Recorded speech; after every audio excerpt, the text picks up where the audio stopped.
Picture a woman holding the future Queen of England in her arms. Now understand that the child she's holding has no clothes. Not fine clothes, not spare clothes, almost no clothes at all. No gown, no kirtle, no petticoat, no smock that fits, no nightgown, no handkerchiefs, no caps. The most dangerous child in the kingdom, the daughter of a king, and she's outgrown everything she owns, and nobody will send more, because 3 weeks ago her mother's head came off on a scaffold in London, and now nobody at court will even say the child's name out loud. That woman is you. Your name is Lady Margaret Bryan. You're somewhere past 60 years old, which in the year 1536 makes you ancient, and your hands ache in the mornings, and you have spent more of your life raising other women's children than raising your own. You raised the king's first daughter. You're raising his second. Next year, though you don't know it yet, they will hand you his son, the boy the whole kingdom has been praying for through 3 wives and 27 years. And they will say to you, in effect, here is the future of England. It weighs 11 pounds. Don't drop it. You will raise all 3 of the monarchs who come after Henry VIII, Mary, Elizabeth, Edward. Every Tudor who wears the crown after the old king dies will have learned to walk holding your fingers, will have cut their teeth on the coral stick you keep on a ribbon at your belt, will have cried into your shoulder at 3 in the morning while the fires burned down and the rockers slept and you alone stayed awake, because staying awake was your work, and you were very, very good at your work. And then you will die in a small manor in Hampshire, and there will be no monument, no tomb effigy, no portrait. Historians will not even be certain of the year. The 3 children you raised will rule England for a combined 56 years, and not one of them will mark your grave. We're going back there tonight, not to the throne room, not to the tilt yard, to the nursery. The most heavily guarded, most politically dangerous, most exhausting room in the Tudor world. One woman, the children who passed through her hands, everything she saw, smelled, carried, feared and survived. So, I make these history stories, and honestly I have no idea whether anyone actually sleeps to them, or whether you're all just lying in the dark thinking about 16th century swaddling bands and poisoned porridge. Either way, subscribe if you feel like it. Get comfortable. Here we go. The letter is the place to start, because the letter is real. You wrote it in the summer of 1536, and by some accident of archives it survived when almost everything else about you vanished. And it is the reason anyone remembers you existed at all. You are at Hunsdon House in Hertfordshire, a red brick manor 2 days' ride north of London, and you are writing to Thomas Cromwell, the King's chief minister, the most dangerous correspondent in England, and your hand is steady because it has to be. The quill scratches. The ink smells of oak gall and vinegar. Outside the window, July presses against the glass, and somewhere down the gallery a 2-year-old girl with her father's red gold hair is shouting at a spaniel. That girl was, until 3 weeks ago, the Princess of Wales's rival, the Princess Elizabeth, heir to the throne of England, and her household addressed her on the knee. Then, on a May morning you did not witness and will never let yourself imagine in detail, a French swordsman took her mother's head off with one stroke, and Parliament declared the marriage null, and the child in your gallery stopped being a princess between one dinner and the next. Nobody sent instructions. That's the thing people don't understand about disgrace in the Tudor world. Nobody rides up with a document explaining the new rules. The money simply stops. The letters simply stop. The gowns that were ordered are simply never delivered. and the officers of the household begin to argue about precedence because nobody knows anymore who outranks whom, and a man named Sir John Shelton keeps insisting the child should dine in state at the head of a public table, a table where any servant can watch her, where the food comes up unwatched and untasted. And you know with the cold certainty of 40 years in royal service that a toddler dining in public state is a toddler who eats whatever glitters, drinks whatever is near, and dies of it. So you write to Cromwell, you, an old woman, to the man who just helped kill your charge's mother, and you beg. She has neither gown, you write, nor kirtle, nor petticoat, nor no manner of linen, nor smocks, nor kerchiefs, nor rails, nor body stitchets, nor handkerchiefs, nor sleeves, nor mufflers, nor biggins. You list it all. Every missing garment, one after another, a laundry inventory as a political document, because you have learned the one great lesson of survival at this court. Never ask for a principal. Ask for a petticoat. A principal can be refused with a stroke of a pen. A petticoat makes the reader see the actual child bare-legged in a draughty gallery, and no man wants that image attached to his name. You sign it. You sand it. You seal it with wax that smells like a snuffed candle. And then you go back down the gallery to the child everyone at court is trying to forget, and she runs at your knees the way she always does. Full speed, absolute trust, and you catch her because catching her is your whole life now, and she smells of milk and grass and warm scalp, and she says the thing she's been saying for 3 weeks, the question that has no safe answer in the entire English language. How happit, she says. Yesterday, my Lady Princess. Today, but my Lady Elizabeth. How happit. 2 years old, and she has noticed. Hold that question. We'll come back to it. But first you need to understand how a knight's widow from Buckinghamshire ended up as the most trusted pair of hands in the most dangerous dynasty in Europe. Because none of this was an accident, and the road to that gallery at Hunsdon was 50 years long. One thing more before we go back to the beginning. So the shape of the night is clear in your mind, listener, and you can stop working to follow and simply float. This story runs like her rounds ran, down the long gallery of a life, door by door. The girl she was, the first princess, the second, the prince, the fever, the leaving, the last house. And then, when the rounds are done, back through the quiet rooms a second time, slower, the way she always walked the wing twice on hard nights, and out at last into the dark with the candle low. You don't need to hold any of it. She held things for a living. Tonight she can hold this too. You were born Margaret Bourchier, somewhere around 1468, which means you're old enough to remember a world before the Tudors existed at all. You were a girl during the Wars of the Roses. You remember men riding out under one badge and their bodies coming home under another. Your blood is good, Bourchier blood, with a line running back to King Edward III, which is exactly the kind of blood the new Tudor kings like to have in service around them. Royal enough to be worthy of touching a prince, poor enough to be grateful.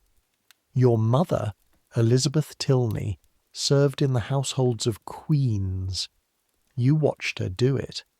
You watched her stand for hours in cold presence chambers, watched her manage linen and precedence and other women's tempers, watched her survive the fall of one dynasty and the rise of the next by the simple method of being useful to whoever won. That was your education. Not Latin, not music. Usefulness. The deep, practical, unglamorous science of it. You married, twice in fact. Your second husband, Sir Thomas Bryan, was a knight with a career at court, and you bore children of your own.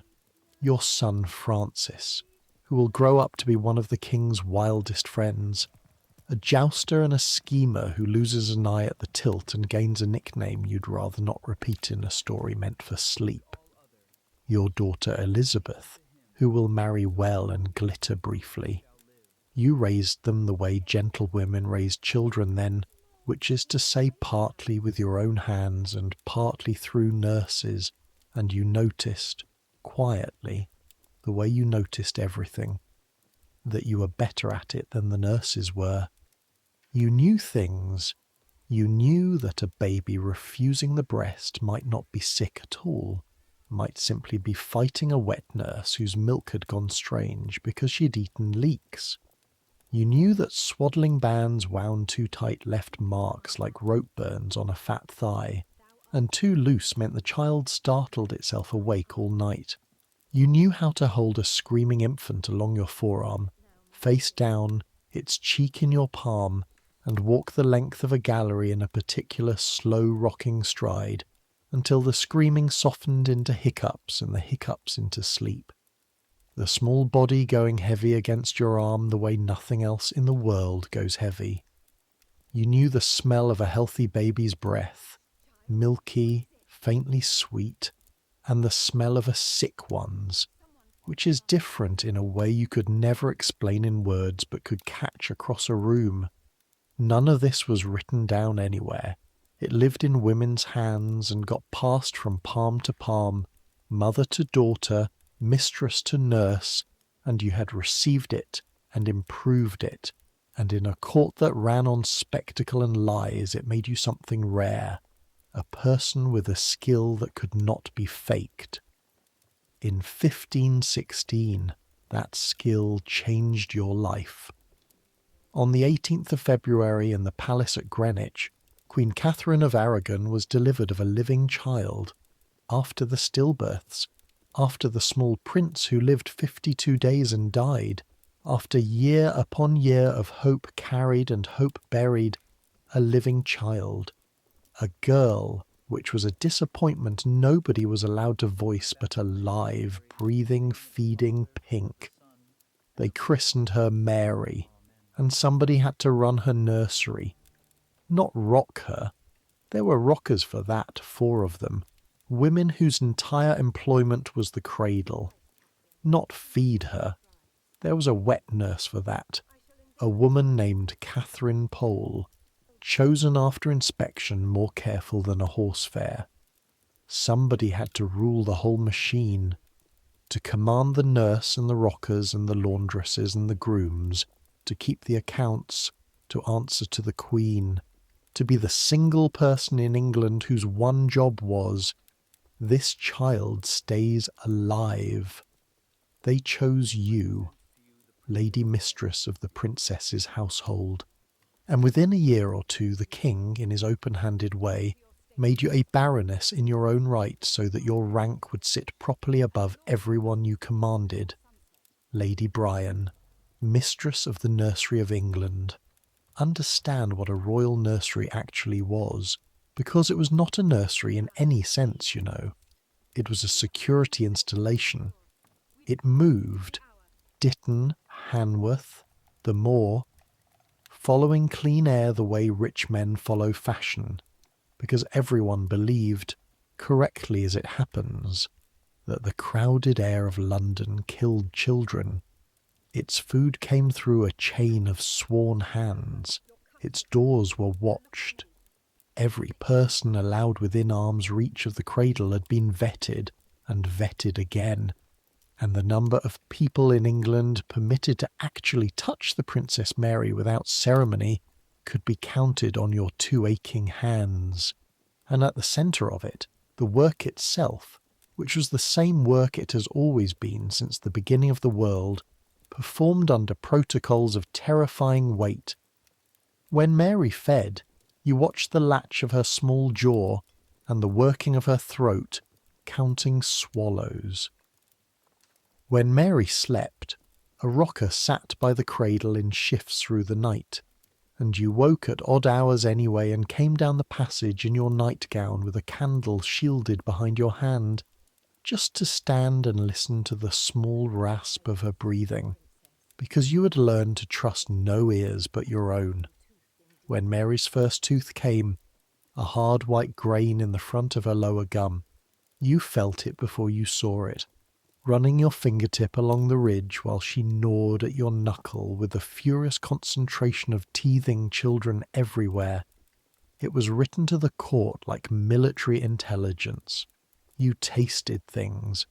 This was the part visitors found strange. The great lady with grey in her hair sipping from a child's spoon. Every dish that reached the princess had already been assayed below, but you tasted anyway. Pap of bread and boiled milk, the first broths, later the minced meats, rolling each spoonful on your tongue, hunting for the metallic wrongness, the bitter edge, the too sweet mask. You never found poison. Not once in 30 years. That was not proof the tasting was pointless. That was proof it worked. Mary grew. Grave, small, nearsighted, clever at music, desperate to please. She learned to walk between your hands in the gallery at Ditton, lurching from your fingers to a stool and back, shrieking with triumph. She called for you before she called for almost anyone. Her actual mother she saw at intervals. That was the system, that was normal, queens didn't raise children. And the queen was tender and attentive by the standards of queens. But the smell of Mary's scalp when she slept, the weight of her against a shoulder, the particular hiccuping rhythm of her crying and the tricks that stopped it, those belong to you, the way they belong to whoever does the hours. Love follows the hours. Nobody at court would have put it that way. You knew it in your spine. You ran that household for years, and then Mary grew past the age of nurseries into the age of tutors, and her establishment became a schoolroom with a Latin master and a countess to govern her, and your work there was done. You retired toward your own affairs, an old woman now by any measure, your service honourably complete. You thought that was the end of the story. You were 15 years and 2 reigns of children away from the end of the story, because the king had no son.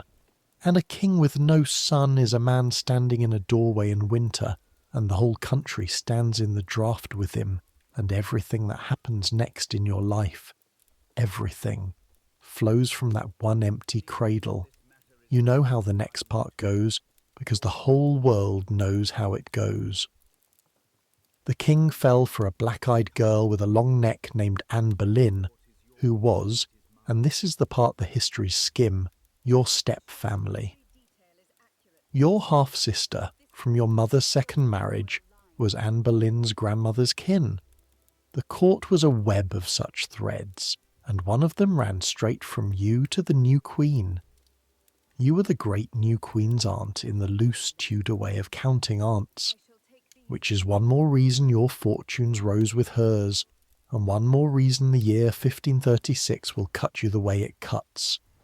The king broke with Rome to have her, tore the church of 1,000 years in half like a man ripping a sheet, married Anne in secret while the ink of the old marriage was still being argued over, and in September 1533 at Greenwich, in a chamber hung with tapestries of the history of holy virgins, Anne was delivered of the child on whom the entire gamble rested, a girl. The celebratory jousts were cancelled. The pre-written letters announcing the birth of a prince had an extra letter, S, squeezed onto the word before they went out. The king said the right things. She seems a healthy child, sons will follow. And the court said the right things after him, and under all the right things ran a current of pure dread, because he had burned down Christendom for this cradle, and the cradle held a daughter. None of which was the daughter's problem. The daughter's problem was ordinary and urgent. She was 3 days old and she needed to be kept alive. They sent for you. You were 65 or near it. Your fingers already complained about cold mornings, and they put into your arms a red, furious black-eyed scrap of a girl, Elizabeth, and made you lady mistress of her household, because when the stakes are absolute, you do not hire promise, you hire proof. And you were the only woman in England who had already done this job for a monarch's child and returned her alive and thriving. In December, when Elizabeth was 3 months old, her household was set up separately at Hatfield, a bishop's palace of rose-coloured brick out in the clean Hertfordshire air, and you moved there with her, and the machine you knew so well assembled itself around you again. The wet nurse, examined and sworn, the rockers on their shifts, the laundresses boiling small linen in lye until their hands cracked and bled at the knuckles, because a princess's clouts must be changed the instant they are fouled, and a princess must never lie wet. That was your law, laid down over rank and over grumbling, and it made your nurseries famous, though the word famous is wrong for something nobody ever spoke of. Known. Your nurseries were known. And here is where the story turns cruel for the first time, so we will take it slowly.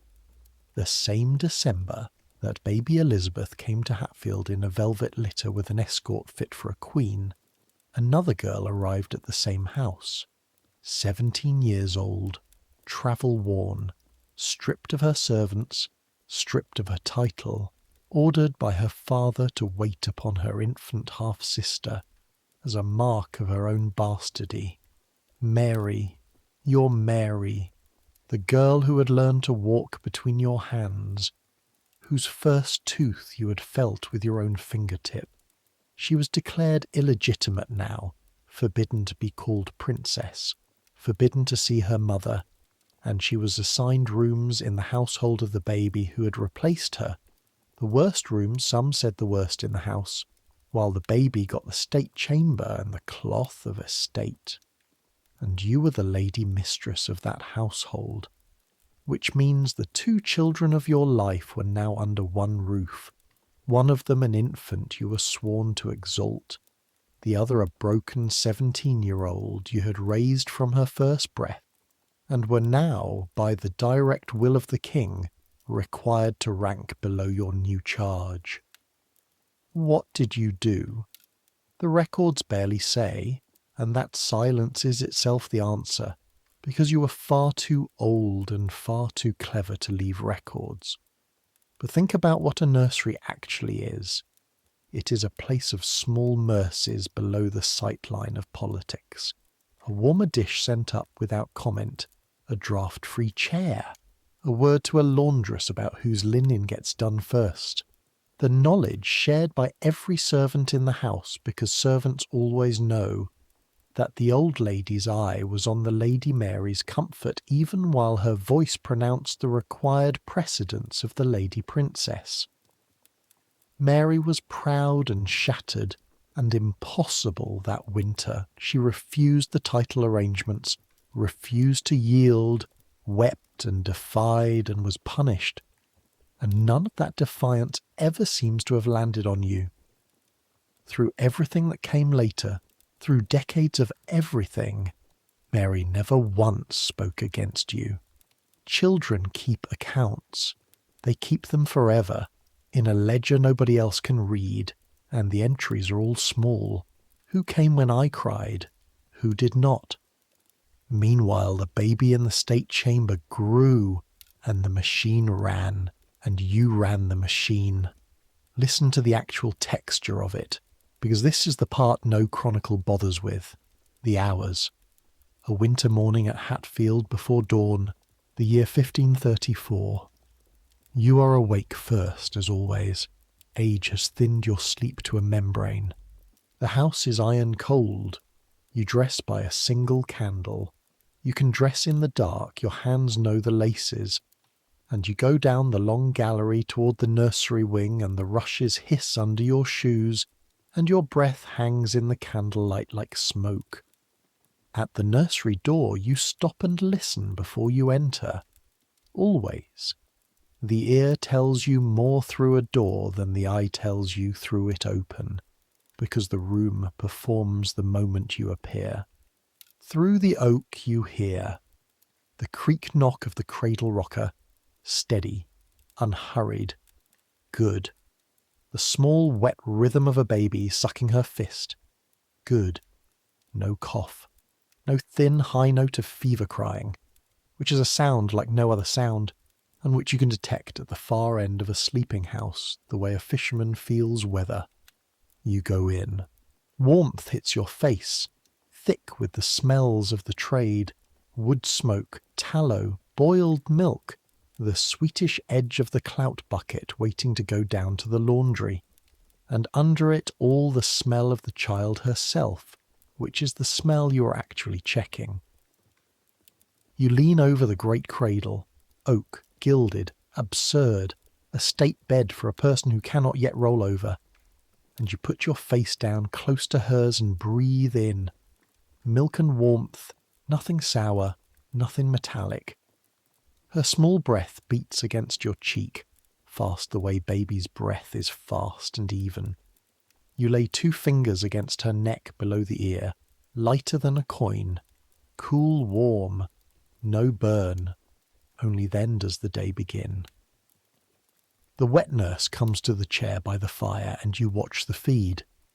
Not out of the corner of your eye, directly standing, because everyone must know that everything is watched. You watch the latch, you watch the swallow count, you watch the nurse's face for the wince that might mean a cracked nipple she's hiding, because a nurse in pain feeds short, and a baby fed short cries hungry all night, and everyone concludes the milk has failed. You question her, the same catechism every day. What did you eat? What did you drink? How did you sleep? She had small beer and pottage.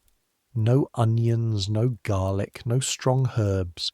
Nothing that turns the milk. You know she resents the questions. You ask them anyway. Her comfort is not one of the things you are guarding. Then the unwrapping on a carpet before the fire, which is the true daily inspection though it wears the costume of routine. The swaddling bands come off, wound and wound onto your arm as they come free. Soft linen, warmed at the fire first, 'cause cold linen on a warm belly is how you make an enemy of an infant for a whole morning. And the small body kicks free, furious and delighted, and your hands go over every inch of her while she shouts. Thighs, fat, creased, no redness in the folds. Belly, soft, no swelling. The navel, closed and clean. The skin of the back, where lying, shows first. You do this with hands that have done it 10,000 times. Hands that read a baby the way a scribe reads a page, and what you are reading every single morning is the answer to the only question your employment consists of. Does she thrive? She thrives. God's blood, does she thrive? She's long-boned and loud, with her father's colouring and her mother's eyes, and when she seizes your forefinger, her grip is like a falconer's knot, and when she laughs early, this one and often. The rockers laugh with her before they can stop themselves, and even you, 66 years old and buried under the weight of everything you know, feel the corner of your mouth go. Do not love her, says the cold old voice in you that has survived 5 decades of this court.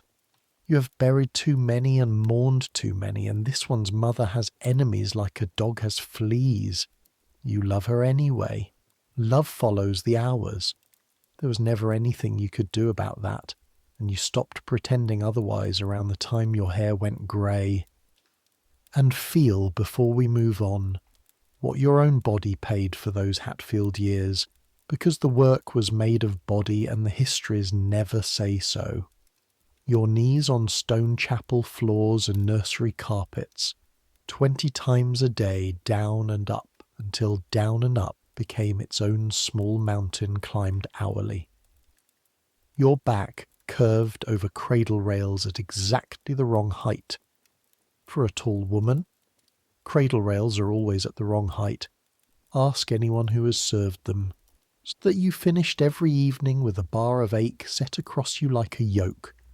Your left arm, the carrying arm, permanently a little stronger, a little more worn than the right, its shoulder joint clicking now when you raised it past level, a sound like a latch, your body keeping its own account book of the trade. The hands chapped white at the knuckles from winter water, the feet at day's end pulsing inside your shoes like something separate and resentful. You were 66, 67, 68 in that nursery, doing labour that wears out women of 30, and you did it on old joints and short sleep and did not moderate a single standard to spare yourself. And this is not praise, or not only, it is just the fact of what standards cost and who pays them, and in what coin. Cartilage, sleep, and years.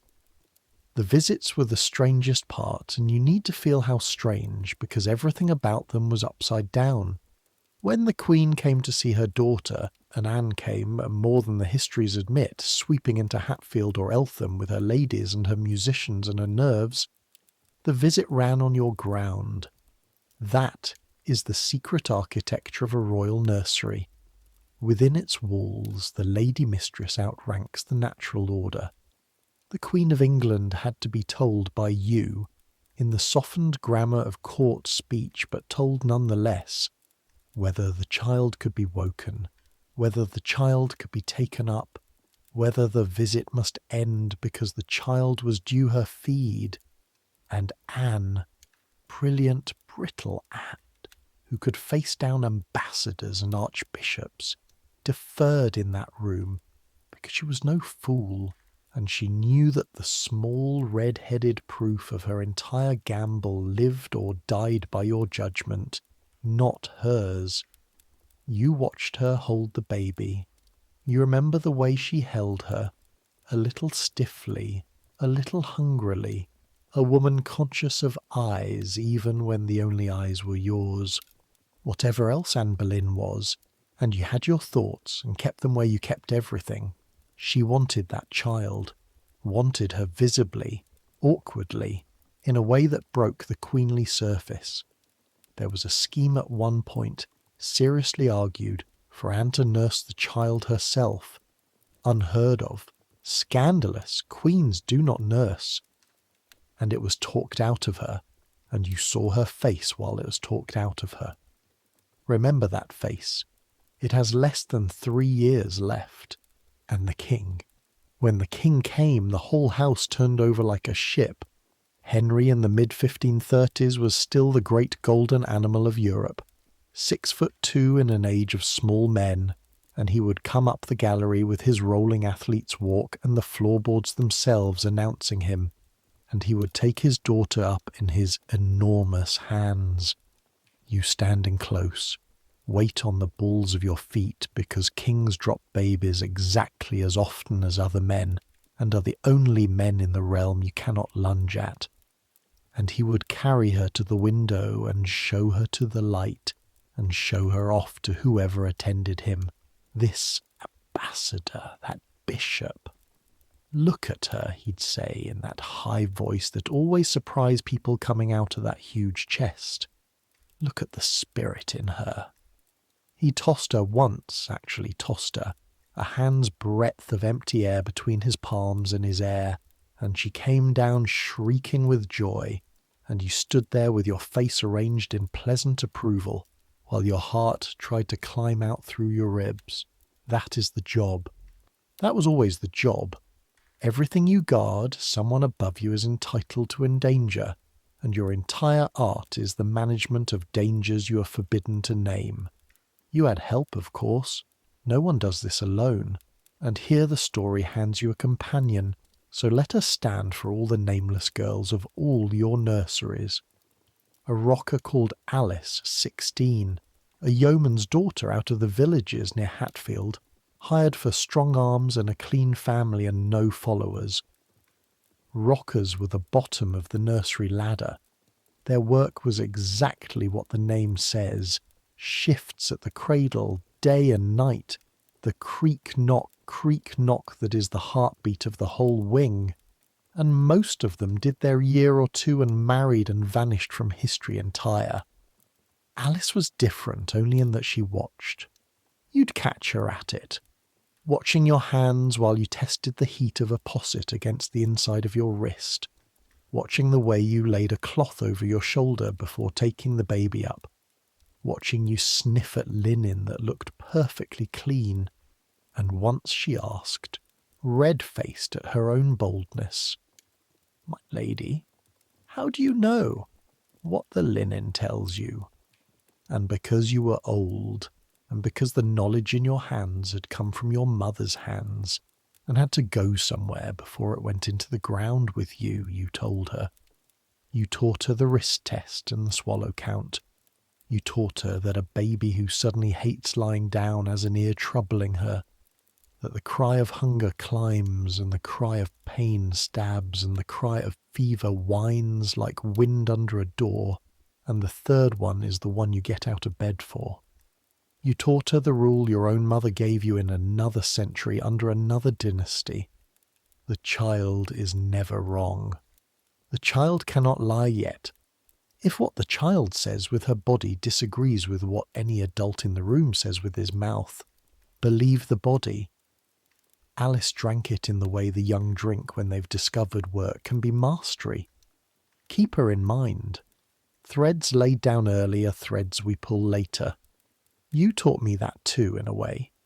Every good nursery is a long story with no wasted characters. And the seasons went over Hatfield the way seasons go over a working house. Summer, when the household shifted to Eltham for the air, and the roads turned to dust smoke and the baby cut 4 teeth in a month and bit through 2 coral sticks ribbons. You kept the second coral, cracked and tooth-scored in the little box where you kept things. Remember that box?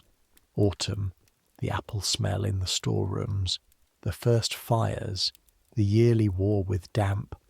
Winter, when the water froze in the ewers and the laundresses cried doing the small linen, and you ordered the nursery fires trebled, and answered to the comptroller for the woodpile with the look that ended the conversation. Spring and mud, and the child walking now. Walking early and then running, always running, a flame-headed streak down the long gallery with a rocker in pursuit, and talking sentences before she was 2, whole paragraphs of command delivered from knee-height, and you thought, not for the last time, this one is not like the other one. Mary wanted to be good, this one wants to win. 2 happy years. Write that down somewhere because the Tudor story gives you so few sentences like it. From the autumn of 1533 to the spring of 1536, in the rose-brick palace in the clean air, a little girl grew strong and quick and sure that the world loved her, and an old woman ran the walls within which that certainty was possible. Then it was May, 1536, and the news came up the road from London. You were not in London. Hold on to that because it matters to how this story is told. You did not see the tower. You did not see the scaffold on the green, or the straw, or the French swordsman they brought over from Calais, because a sword is quicker than an axe, and quickness was the last mercy anyone had left to give. Whatever you have heard about that morning, you heard the way the child's household heard everything. Late, second-hand, from riders and carters and the faces of men who came up from the city with their hats in their hands. What you got in the first week of May was silence, and silence at that court was always the loudest sound there was. The Queen's regular letters stopped. Then a carter's boy, paying for his dinner in the kitchen with gossip, said the Queen was taken to the Tower, and the kitchen went so quiet you could hear the fire. Then names started arriving one by one like stones dropped down a well. The musician Smeaton, Norris, the King's own groom of the stool, her brother, her brother, and you, who had watched the falls of a lifetime, Buckingham, Wolsey, or only a year past, you understood the shape of it immediately because you had seen this machine run before, and it only runs in one direction. 19 days from arrest to death. On the 19th of May, in the morning, on Tower Green, the mother of the child in your nursery knelt upright in the straw, no block for a sword, and it was done in one stroke, and the guns of the tower told London, and London told the roads, and the roads told Hertfordshire. The chapel bell at Hunsdon did not toll. That was itself an instruction if you needed one. No mourning. There would be no mourning anywhere in England for this queen, whose marriage had been annulled 2 days before her death. Think about that arrangement of facts. They dissolved the marriage and then killed the wife, so that she died no wife at all, and her daughter was made a bastard by the same stroke of legal ink. 11 days after the sword, the king married Jane Seymour. The court put on new clothes, and 2 days' ride away, in your gallery, a 2-year-old ran at your knees, and you caught her, and she asked her question. How happit? Yesterday, my lady princess. Today, but my lady Elizabeth. How happit? Because she had heard it, of course, not the news itself. No one had told her, and no one ever formally would. There was no protocol in the world for telling her, but the change in her own title, which reached her instantly, because it reached her in the mouths of everyone around her. Servants who had knelt now bowed. The style of address shifted between one meal and the next. Children live entirely inside the weather of adults, and the weather over her had changed hemisphere in a single day, and she wanted to know why, and she asked the only person she trusted to know everything. What did you answer? History does not record it. History records only the question, because a man in the household repeated it in a letter, amazed that a child so small had marked the difference. I will not invent your answer. You are too careful a woman for me to put words in your mouth. But I know what you did, because what you did is in the record, spelled out in inventories and account books and one extraordinary letter. You held the line, in the weeks when it would have been safest for you, an old woman whose great connection at court had just been beheaded, whose own step-family was entangled in the ruin. In those weeks, when the wise money abandoned the child's cause entirely, you sat down and picked a fight with power on her behalf. The household at Hunsdon was that summer a headless thing. Elizabeth's rank was void. Her income was in question. Sir John Shelton, who governed the joint household, was kin to the dead queen and fighting for his own footing, and his idea of footing was ceremony. Keep the state, keep the public table, dine the child in hall as if nothing had happened. And you looked at that proposal with 40 years of nursery discipline behind your eyes and saw exactly what it was. A man protecting his office with the toddler's body. And you refused, and when refusing wasn't enough, you went over his head to the most frightening desk in England. That is the letter we started with. Read it now, knowing what it cost. My lord, you wrote to Cromwell 19 days off the killing of your queen, begging pardon for your boldness, and then being bold. You laid out the confusion. As my Lady Elizabeth is put from that degree she was in, and what degree she is at now I know not but by hearsay. I know not how to order her or myself or her women or grooms. You laid out the clothes, garment by missing garment, the great inventory of nothing. Neither gown, nor kirtle, nor petticoat, no linen, no smocks, no kerchiefs, no sleeves, no mufflers, no biggins. The little close caps babies sleep in, she lacked even those. You begged that she be spared the public table, a child too young for the rule of state, where she would see divers meats and fruits and wine at her eyeline all dinner long, and it would be hard to restrain her from them. And you added, in the sentence of a woman who knows exactly one thing is on her side, that it was hard for you to cross her in anything, for she was in pain with her great teeth, which come very slowly. Her teeth! In the middle of the wreck of dynastic Europe, an old woman directing the attention of the king's chief minister to a 2-year-old's molars, and then the sentence that survives everything, the sentence that is your whole monument, since they never built you any other, for she is as toward a child and as gentle of conditions as ever I knew any in my life, as ever I knew any in my life. She had no mother as of 19 days ago. Her father would not speak of her. Her own name was a political embarrassment, and the one letter about her that summer, the only voice raised anywhere in England on her behalf, says, "She is the best child I've ever known, and I have known them all." Cromwell granted it. The clothes came. The public table was dropped. You had won, quietly, completely, in the only currency you dealt in. No chronicle marked it. But run the thread forward.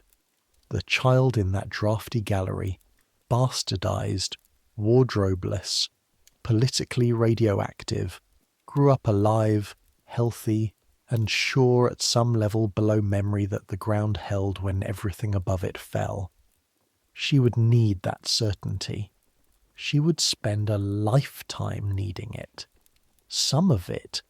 Nobody can say how much, and I won't pretend to. Some of it was you. You had 18 months left with her. You didn't know that either. Because in October of 1537, at Hampton Court, the new queen went into labour, and after 2 days and 3 nights, the whole gamble of the reign finally paid out. A boy, a living, breathing, healthy prince, Edward, and England went off like a powder store. 2,000 rounds from the Tower guns, bells until the ringers' hands bled, bonfires, free wine at the conduits, hymns in every parish.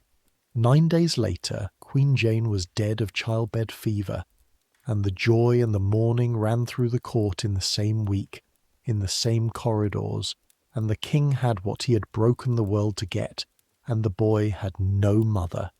And there was, in all of England, exactly one woman who had twice before been handed a motherless royal child, and both times handed back a living monarch. They came for you again. Of course they came for you again.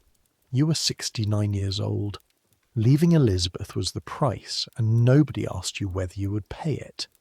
That is worth sitting with for a moment, in the dark, because it is the shape of your whole life. 4 years of hours.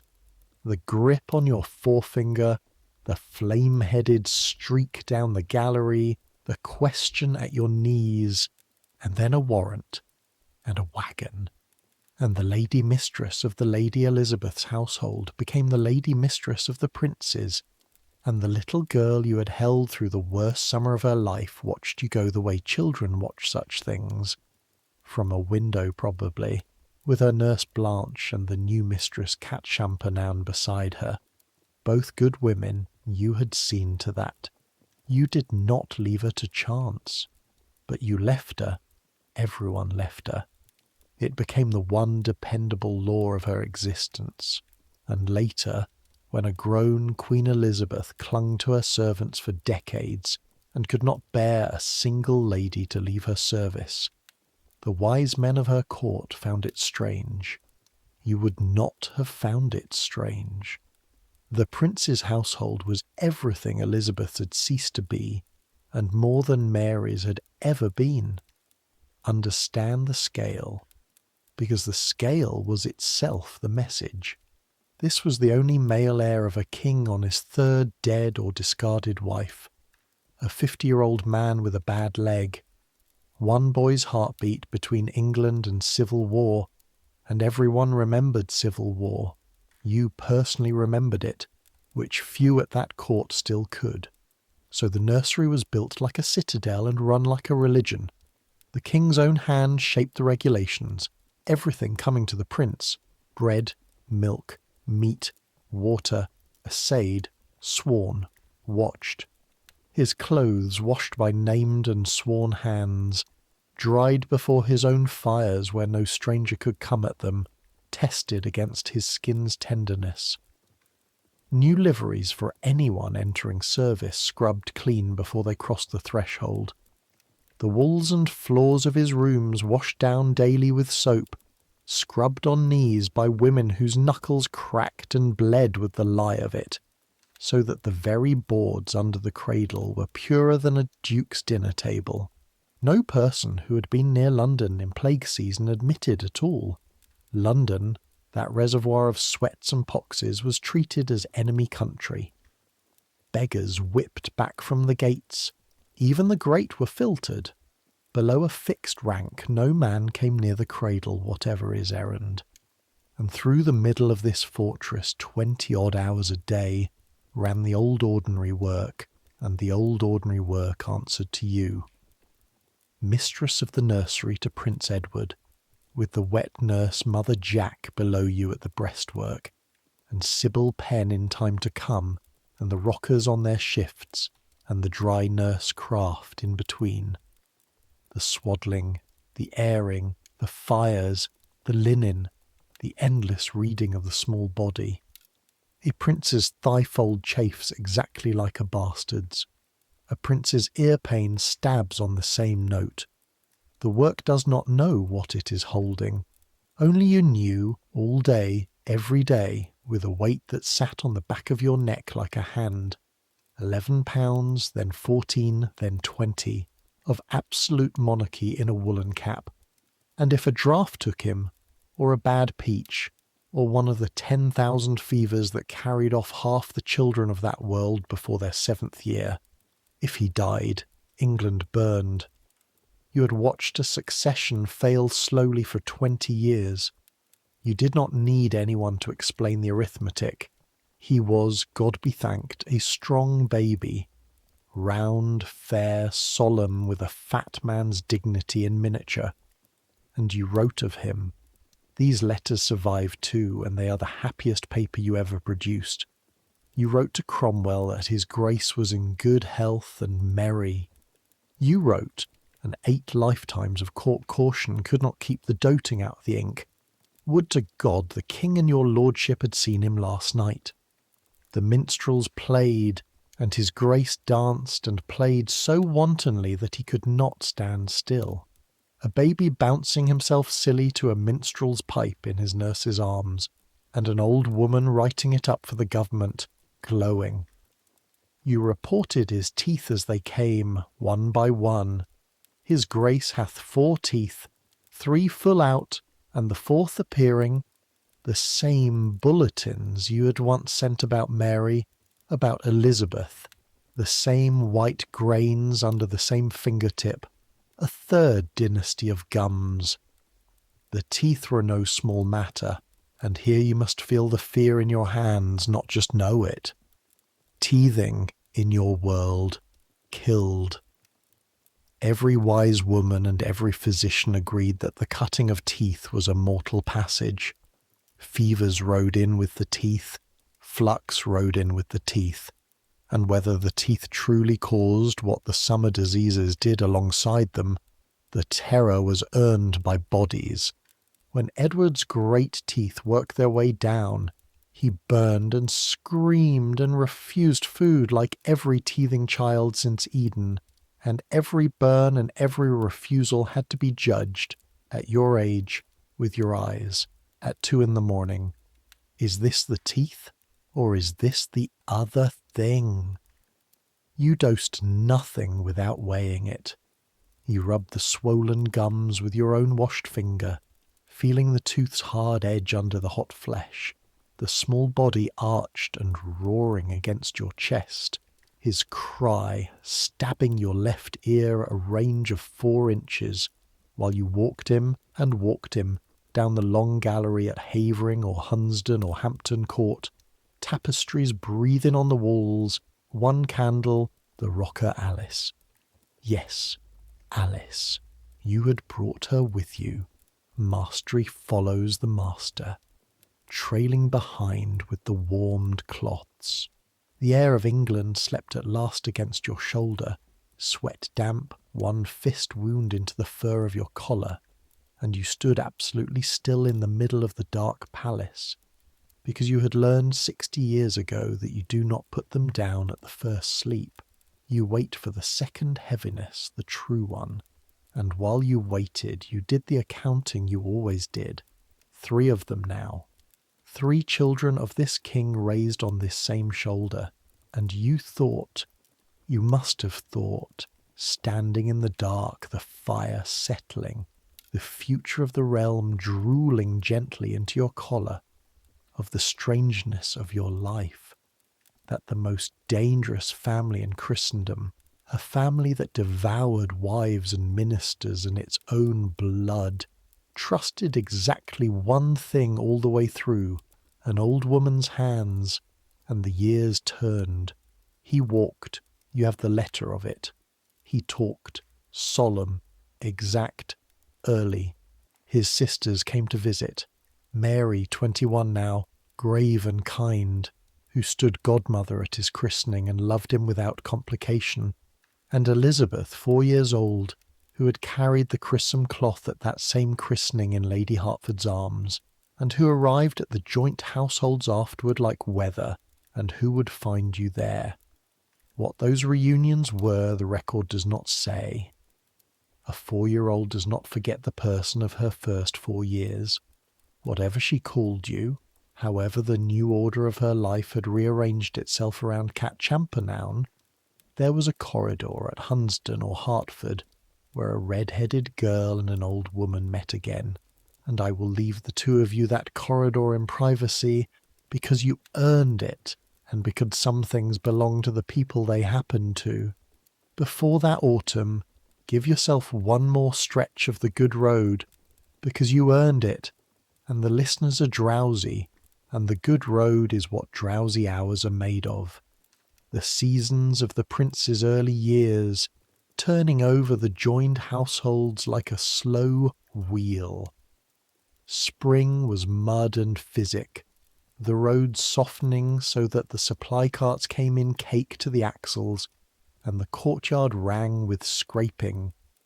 The year's first airings, the boy carried out well wrapped into pale sunshine to be shown the world budding, his mittened fist opening and closing at birdsong as if to catch it, and the spring cleansings, when the whole nursery wing was turned out room by room, hangings beaten in the yard till the dust rose off them in golden fog, floors scrubbed to the smell of wet oak and lye, every mattress opened, aired, restuffed, because winter breeds things in bedding, and your war on the invisible never observed a truce. Summer was the move-in season, the households shifting to sweeter air ahead of the city's diseases, and the journeys themselves were campaigns you generaled from the second wagon. The route agreed against your map of which towns had sickness. The overnight houses catechized ahead by riders. The prince's own travelling gear, his cradle, his linen, his water, carried sealed, because you trusted no strange well and no strange bed, and the boy himself riding the swaying miles against whichever shoulder was on duty, drugged to sleep by wheels and harness creak as babies have been since carts were invented. And at the journey's end, the new house, and the first night's full round twice over, every latch, every flue, every pallet, before you permitted yourself to call the place his. Autumn was provisioning and the return of fires, the first smoke sweet in the chimneys after their summer idleness, the storerooms filling, apples laid in straw, the boy a year older and into everything, walking now then running, the nursery's whole defensive doctrine rewritten around a moving target, cornice edges padded, stair doors doubled, the fire irons banished, one rocker's entire employment converted into what you called dryly the following. He talked, he sang, tunelessly, magnificently. He acquired from God knows which groom a stamping dance that he performed at the least provocation, and that Mother Jack encouraged shamelessly, and the gravest nursery in Christendom spent that October laughing behind its hands, and winter closed the wheel, short days, long fires, the window glass furred with frost ferns he tried to pick off with his fingernail. The world shrunk to warm rooms and the gallery. The gallery was winter's kingdom, walked end to end 100 times a day, races and processions and the slow after-supper stroll, when he rode your hip in a wrapping of Irish rug, and watched the candle shadows lean and stretch along the wainscot, until his head went heavy on your shoulder, every night the same, heavy in the same quarter hour by the same window, children run on wheels within their wheels, and outside the enormous dark of an English winter, and the watch calling in the courtyard, and all for whole months together, genuinely well. 2 rounds of that wheel he had, safe and turning. Then came the autumn of 1541, and the night this whole story has been walking toward. That autumn the king was away in the north. The great progress to York, 5,000 horse. The summer-long parade meant to overawe the counties that had risen against him, and while he was gone the sickness season came early. October in the home counties, mists off the river valleys, the smell of wet leaves and wood smoke and standing water, the season your trade hated most, the ague season, and at 4 years old, at Hampton Court, Prince Edward took a fever. Not a teething fever. You knew it the first night, the way you always knew, before any physician said a word. The heat was wrong. It came in a mounting wave. First the shivering, the small teeth actually chattering, his lips gone bluish while his skin burned, the whole small body shaking against your chest with a cold that had nothing to do with the room, and then the burning proper, hours of it, his heart beat under your palm like a bird against a window, and then the sweat that soaked his shirt and the sheets and broke the fever. And then, a day of grey exhaustion later, the wave came again. A quartan ague, the physician said, the marsh fever that walks in cycles, and to a 4-year-old body in that world, a killer of long-standing and vast appetite. Understand what stood on that bed. Not a child stood on that bed to you and never doubt it. But to England, the sole legitimate male heir of a 50-year-old king whose leg was rotting and whose 5th marriage was, at that exact moment, though the household did not yet know it, collapsing into the catastrophe that would take Catherine Howard's head by February. If the boy died, the succession fell back onto 2 half-sisters, both branded bastards by their father's own statutes, and behind them a scrum of cousins, and behind the cousins the wars you remembered from your childhood. Dr. Butts came, the king's own physician, riding hard. More physicians followed. The best medicine of the age assembled around one small bed, which is to say, learned men in furred gowns who took the pulse and studied the urine by candlelight, holding the glass up so the flame shone through it, and argued in Latin about humours, and possessed not one drug in their boxes that could touch a marsh fever, and knew it, and were terrified, because physicians whose royal patients die do not always retire quietly in that reign. And below the Latin, in the actual room, hour upon hour, The fight was fought with the only weapons that ever worked. Linen and water and hands and vigilance. Your weapons. You were 73 years old, and you ran that sick room like a garrison under siege, because that is precisely what it was. Let me put you at the worst of it. The third night of the second fit. Past midnight. The chamber is kept warm, but not close. Your order. The physicians wanted it sealed and stifling, and you gave ground by day, and opened the window a hand's breadth by night when they had gone, because 60 years of sick rooms had taught you what foul air does, and you would answer to God for it before you'd answer to Galen. 2 candles. The fire banked. Alice.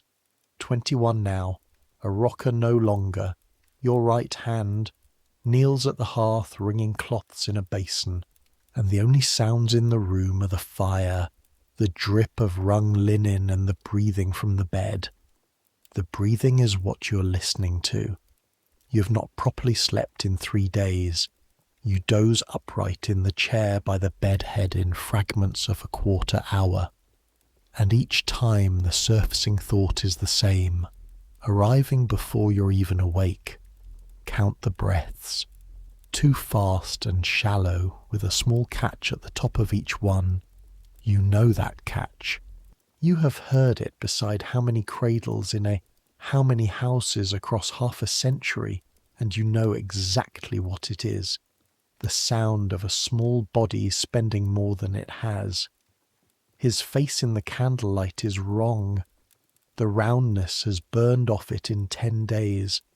There are shadows under the closed eyes like thumbprints in tallow, and his hair is dark with sweat and stuck to his forehead in points, and when you peel it back with one finger, the skin under your finger is fire. Dry fire. That is the thing that has you sitting up straight at 1 in the morning. The sweat has stopped. The fits before this one broke in sweat, drenching, sheet-soaking, and the heat went out with a flood. This fit has climbed past sweating. The body has stopped fighting the fire and started feeding it. He wakes, half wakes, and his eyes, when they open, are glazed and too bright, fever bright, and they find your face the way they have found it his whole life, and he says something. Not words. A dry murmur from a mouth too parched for words, and his tongue, when you see it, is white-coated and cracked at the tip. That does it. There is a moment in every mortal sickness. Every nurse who ever lived knows this moment, when the room divides into the people who are waiting for the physician's next visit, and the one person who understands that the physician's next visit is 4 hours away, and the child does not have 4 hours to spare.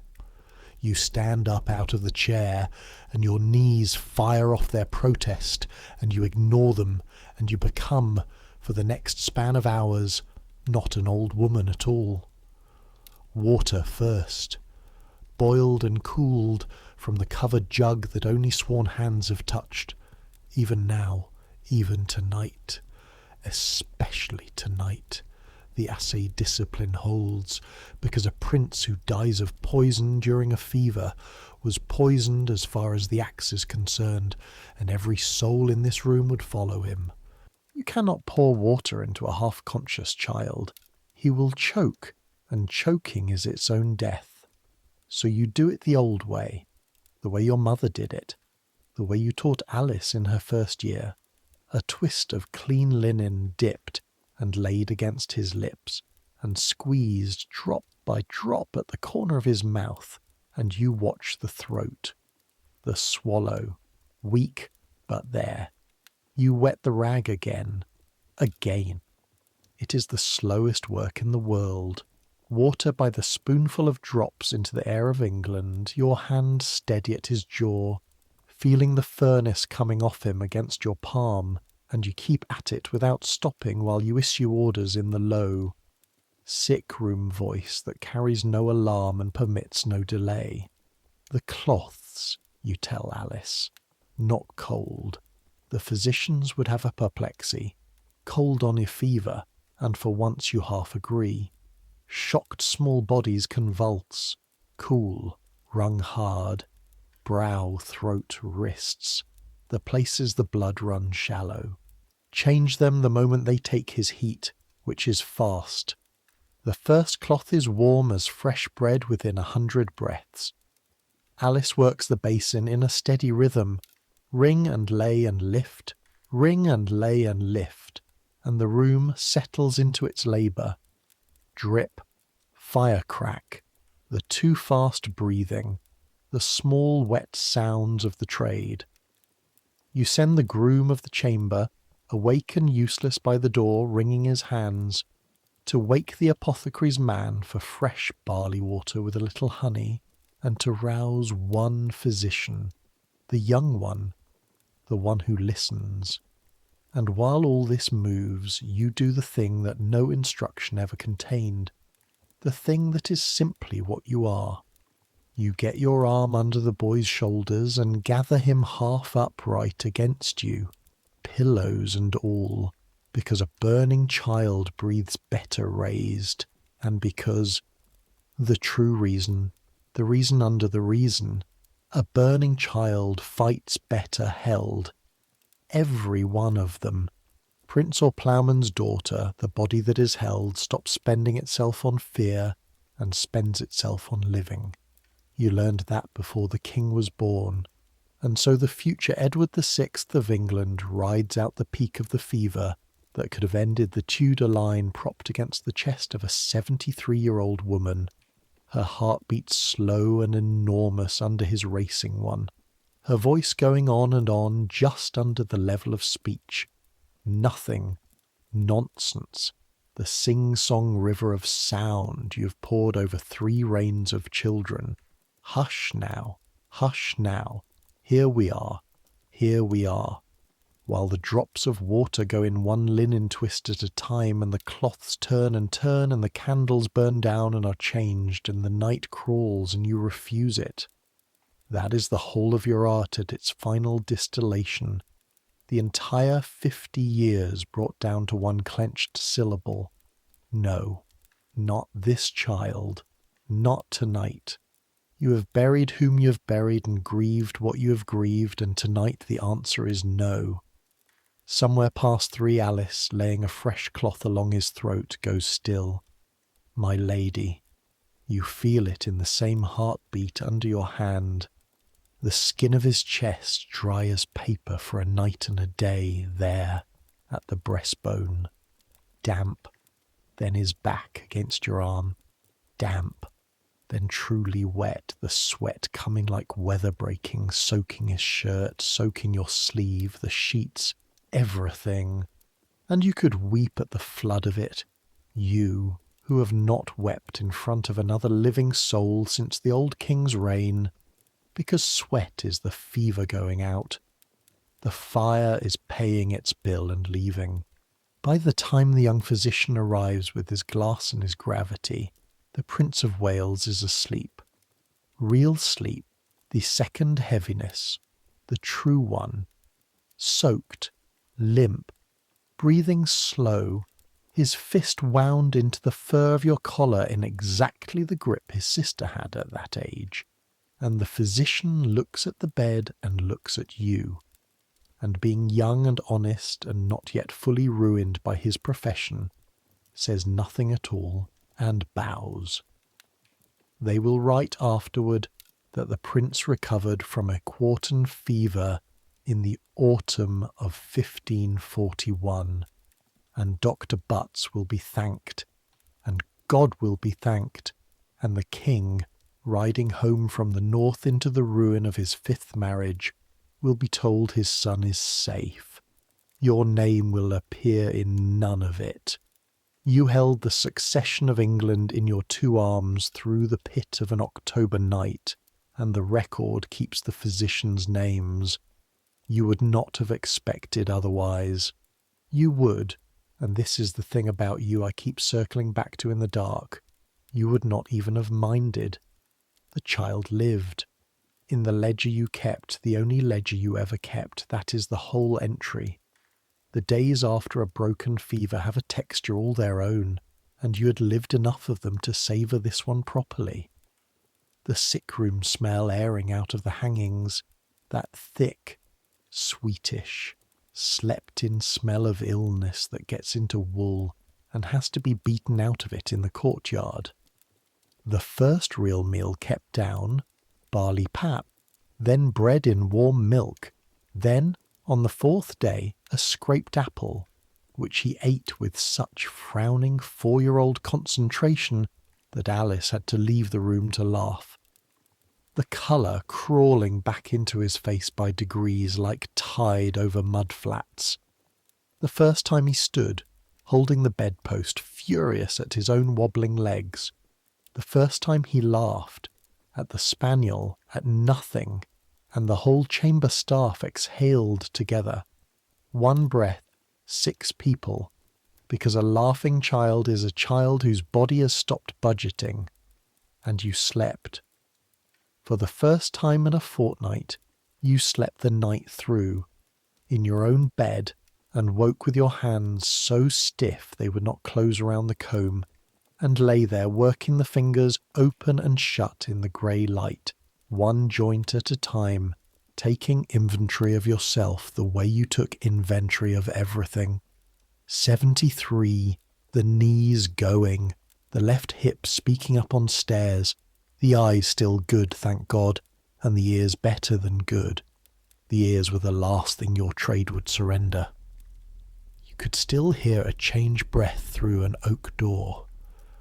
But you did the arithmetic that morning that all old workers eventually do, lying flat, watching the ceiling.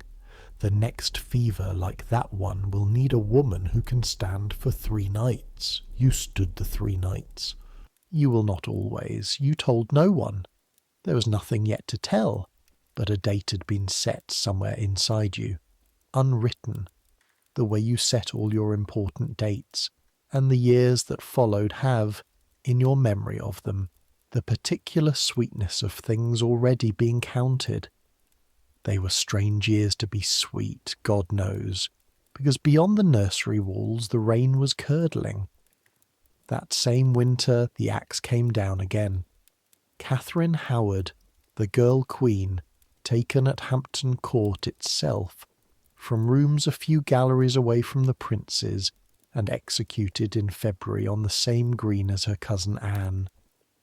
The news came into the household the way such news always came, on lowered voices and white faces, and was kept from the children the way such news was always kept, which is to say imperfectly, in fragments, in the sudden silences of adults. You had lived through 5 queens now. You had raised the daughters of 2 of the dead ones. There was a species of court gossip that simply stopped when you entered a room, out of a respect nobody could have put into words. The old lady has buried enough of this family's history. Do not make her listen to more of it. The king you saw at intervals when he came to see his son, and each time the sight of him cost you something. The golden animal was gone. What came up the gallery now was vast and slow, the leg wrapped and stinking under the finery. You caught it across the room. That smell! Your nose had never once in 70 years done you the kindness of failing. The small eyes sunk in the great face, the temper banked like a fire that could flare at a word, and yet with the boy he was gentle.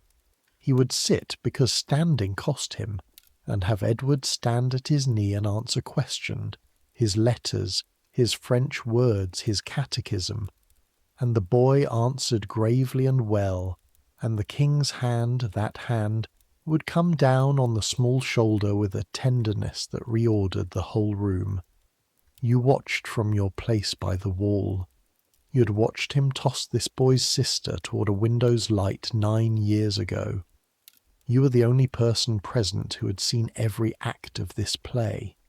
That was your rank now, truer than Baroness, last witness.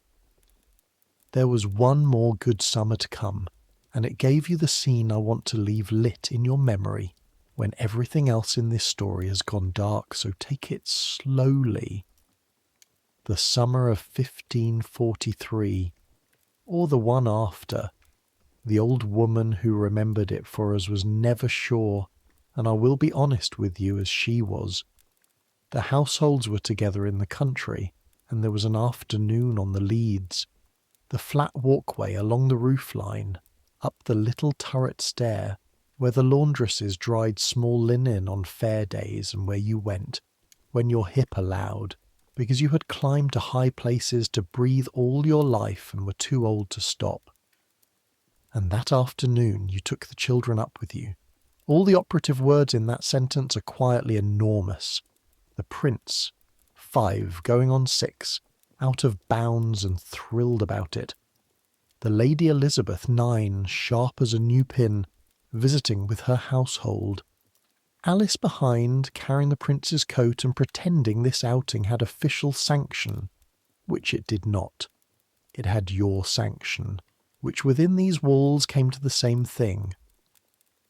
From the leads you could see the whole ordered world, the knot gardens laid out below like embroidery, the orchard rows, the fish ponds giving back the sky, the park wall, and beyond the wall the other England, the village, the smoke of its hearths, the church tower, tiny figures gleaning a shorn field.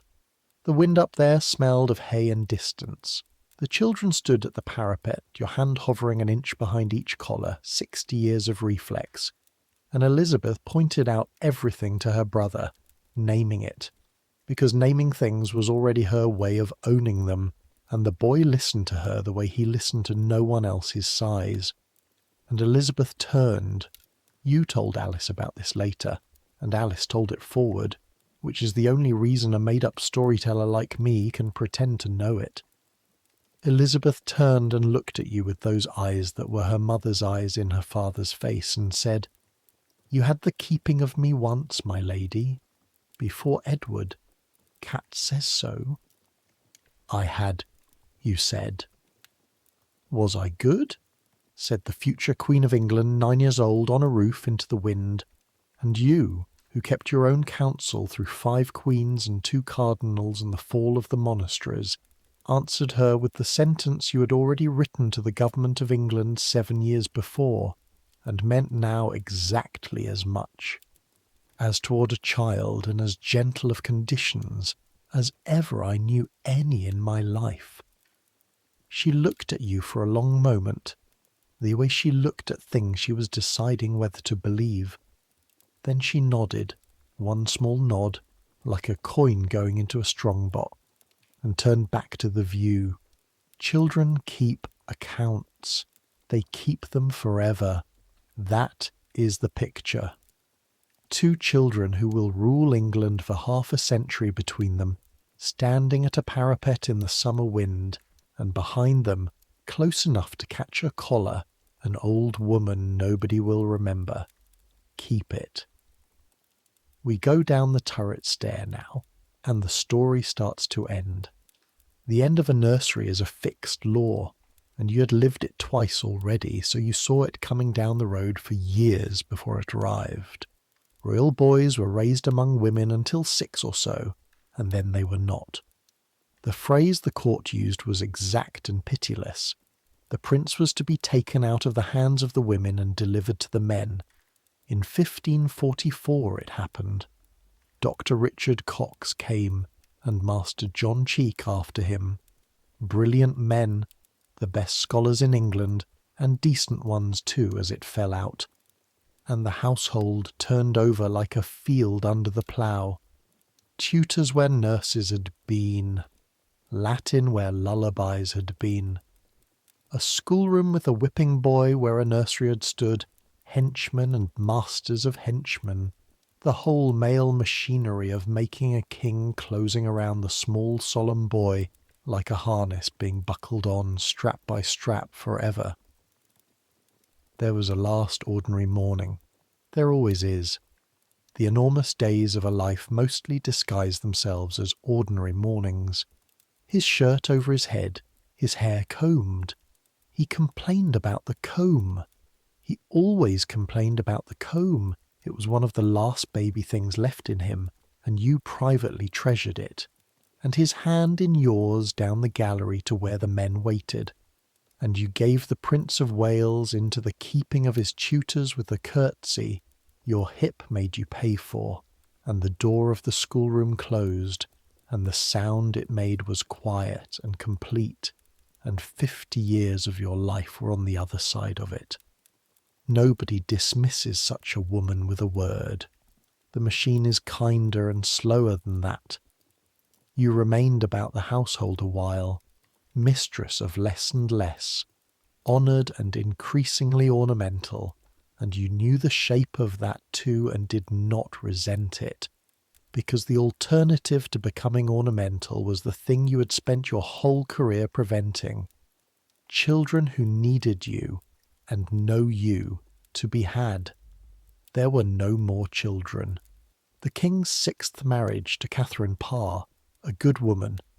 You assessed her in one meeting the way you assessed all of them, and the verdict was kind, clever, careful, no baby will come of it.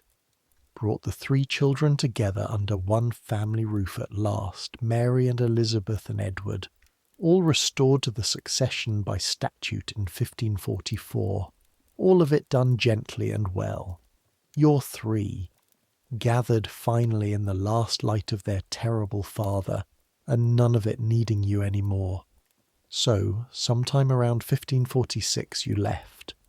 A pension came, proper, honourable, granted for service to the king's children, the kind of pension the crown gave rarely, and meant sincerely, and with it a settlement, and you retired to a manor at Fackham in Hampshire, up on the chalk downs where the wind combs the grass in long silver strokes, and the nearest news is a day old before it reaches you.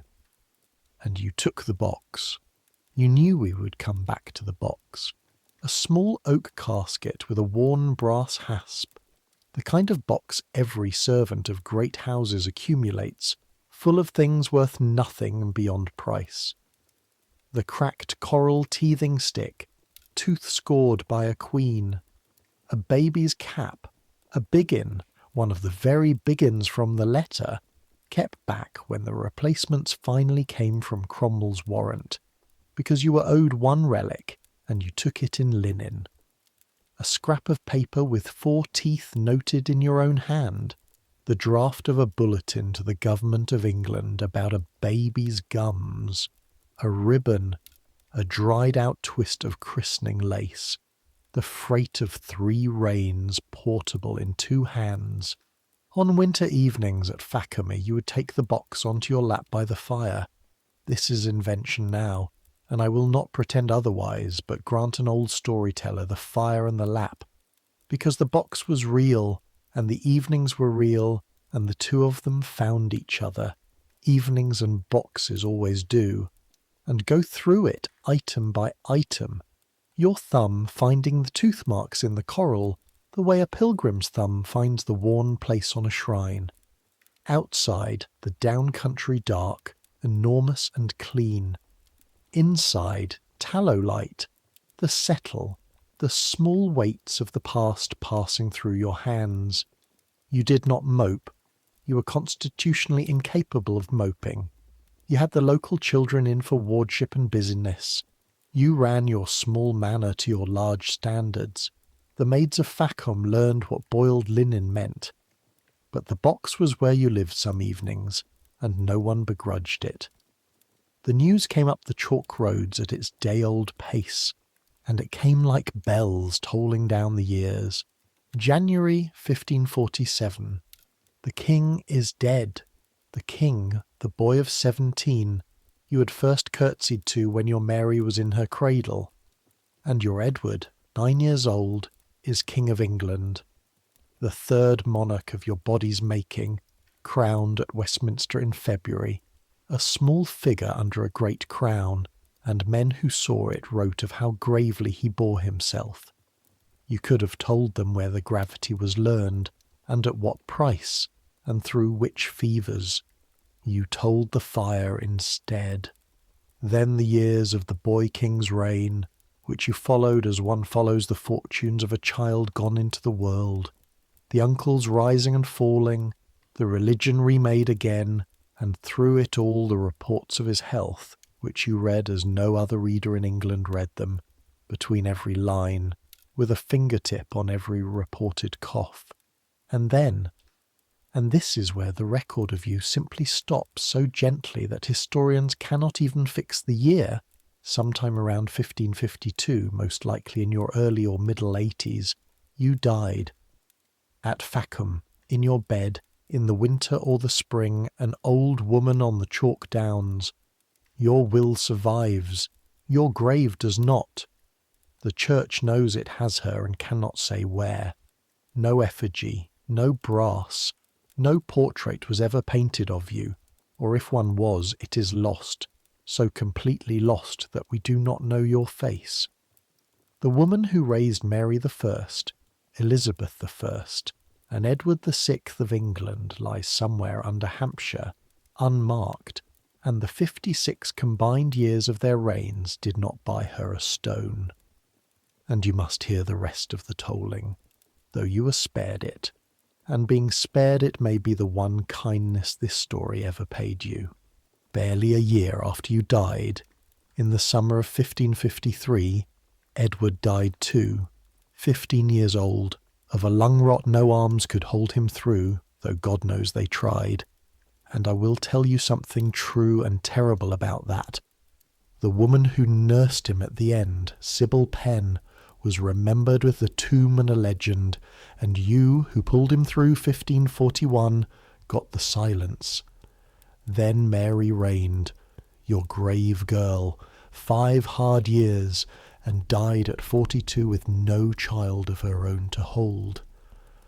And then Elizabeth, Elizabeth of the gallery, Elizabeth of the question, Elizabeth of the parapet, reigned for 44 years, and became the measure by which England still measures itself, and kept about her all her life a famous fierce loyalty to the servants of her childhood. Cat Ashley she loved until death, and mourned past consoling. Blanche Parry served her 60 years and got a monument and Latin verses. You got a single letter in the state papers about petticoats and teeth. How happy! Yesterday my Lady Princess, today but my Lady Elizabeth. How happy! You never answered her question as far as anyone knows. So let me answer yours 5 centuries late, since no one else has stood up to do it. How happy that the hands that raised 3 monarchs vanished without a stone. It happed the way it always haps. The work you did is the kind the world is built on, and the kind the world cannot see. It leaves no scar, no ruin, no battlefield. Its only monument is a living person, walking away from you into their life, unaware of the 10,000 nights that made the walking possible. You knew that going in. You knew it every time you stood in a dark palace at 3 in the morning waiting for the second heaviness. Love follows the hours, and the hours are invisible, and you gave them anyway. That is the whole of it. That is the trade. But we're not ready to let you sleep yet, and neither, I think, are the people listening. Because a life like yours is not really told by its crises. Fevers and beheadings are the marks on the map. The country itself is the days. So before the dark takes this story, we're going to walk back into the middle of it and live one whole ordinary day, one day of the 10,000, the way you lived it, a day with nothing famous in it. Say a Tuesday, at Havering in Essex, in the spring of 1539, when Edward is a year and a half old, and nobody dies, and nothing happens that any chronicle would keep. It starts, as your days started in the dark, with your own body. You wake, you were always awake before the house. age had made your sleep a shallow dish. And the first act of the day is the private negotiation with your hands. They have set in the night like mortar. You work them under the coverlet, joint by joint, thumbs first, the small cracklings and the deep dull aches, until they will close and open clean, because the hands must be ready before anything else is. The hands are the tools of the entire enterprise, and no one must ever see them fail. Then up, in the cold and the wash. Cold water, your face and neck and hands to the wrist, every day of your life, and the maids marvelled, and you let them marvel. The truth was simpler than virtue. A nurse's hands go from linen to skin to food to skin, and your mother had drummed into you before the century turn that clean hands lose fewer children, and she was right for reasons neither of you could have named, and some of the children now living owed their lives to a superstition that happened to be true. Dressing. Dark stuff gown, good wool, plain. You dressed a full degree below your rank on working days, deliberately, because fur catches baby sick and damask cannot be boiled, and because the household should see at a glance that the lady mistress dresses for the labour and not the honour.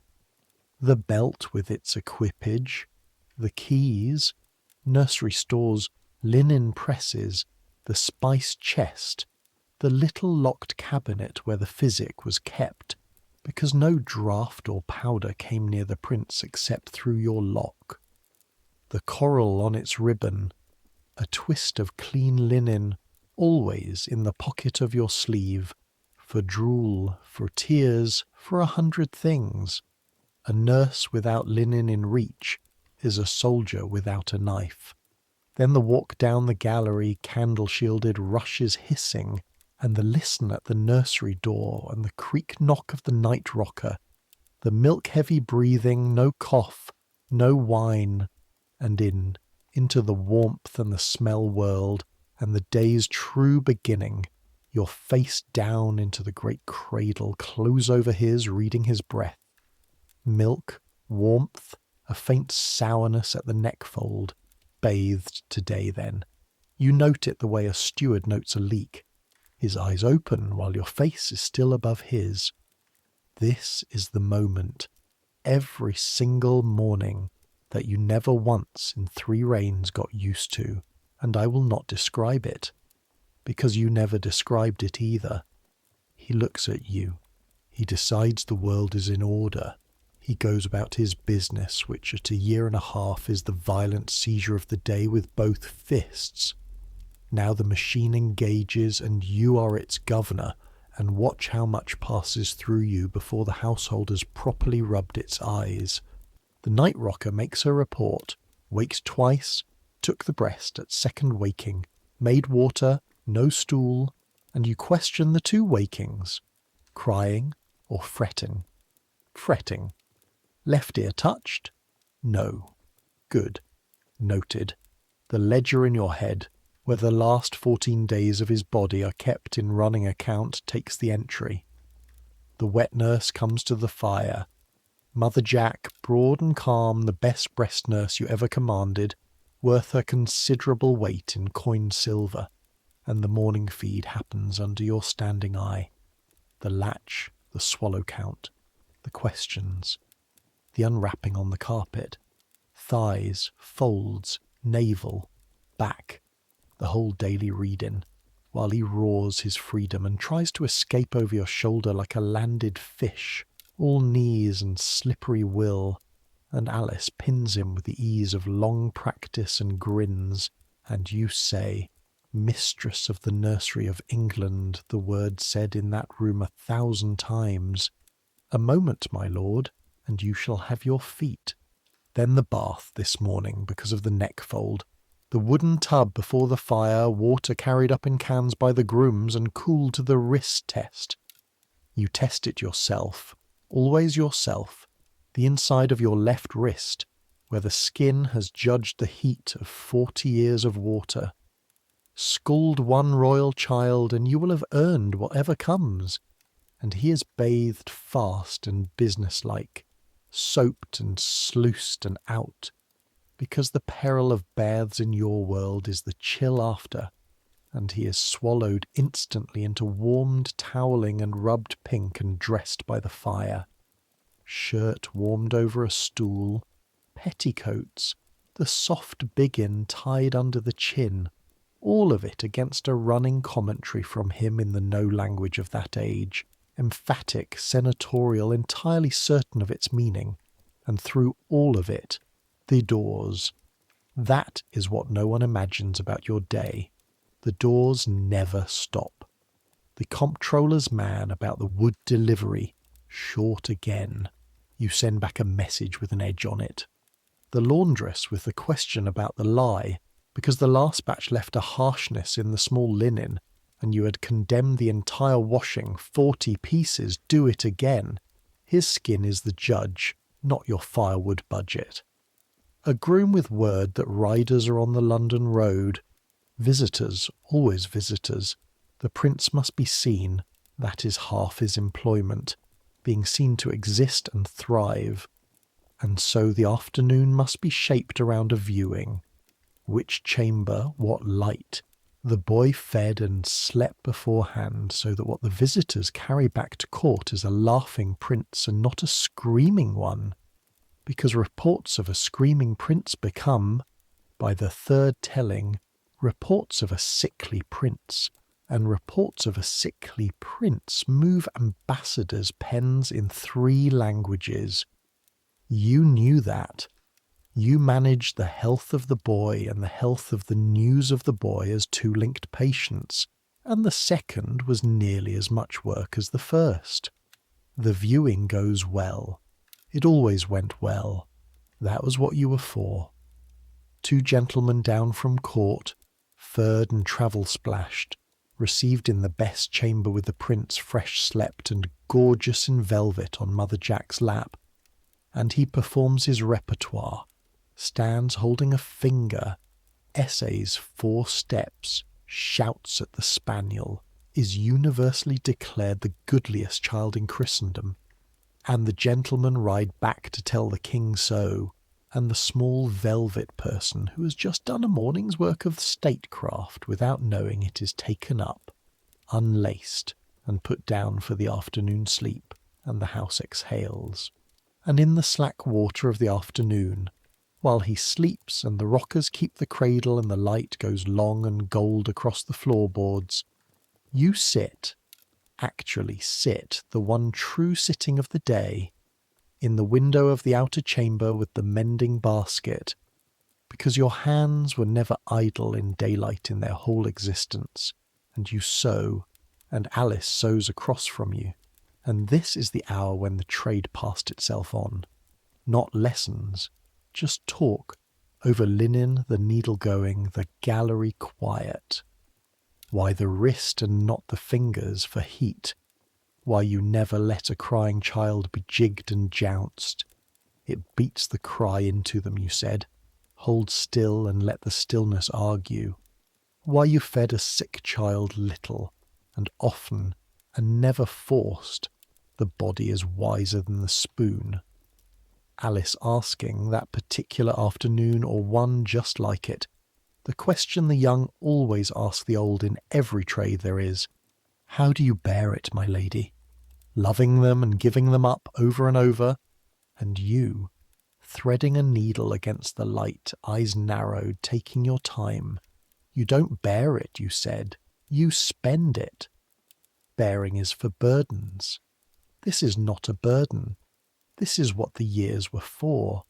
I have spent my life on children who will never remember the spending, and I will tell you the sum of it, since you ask.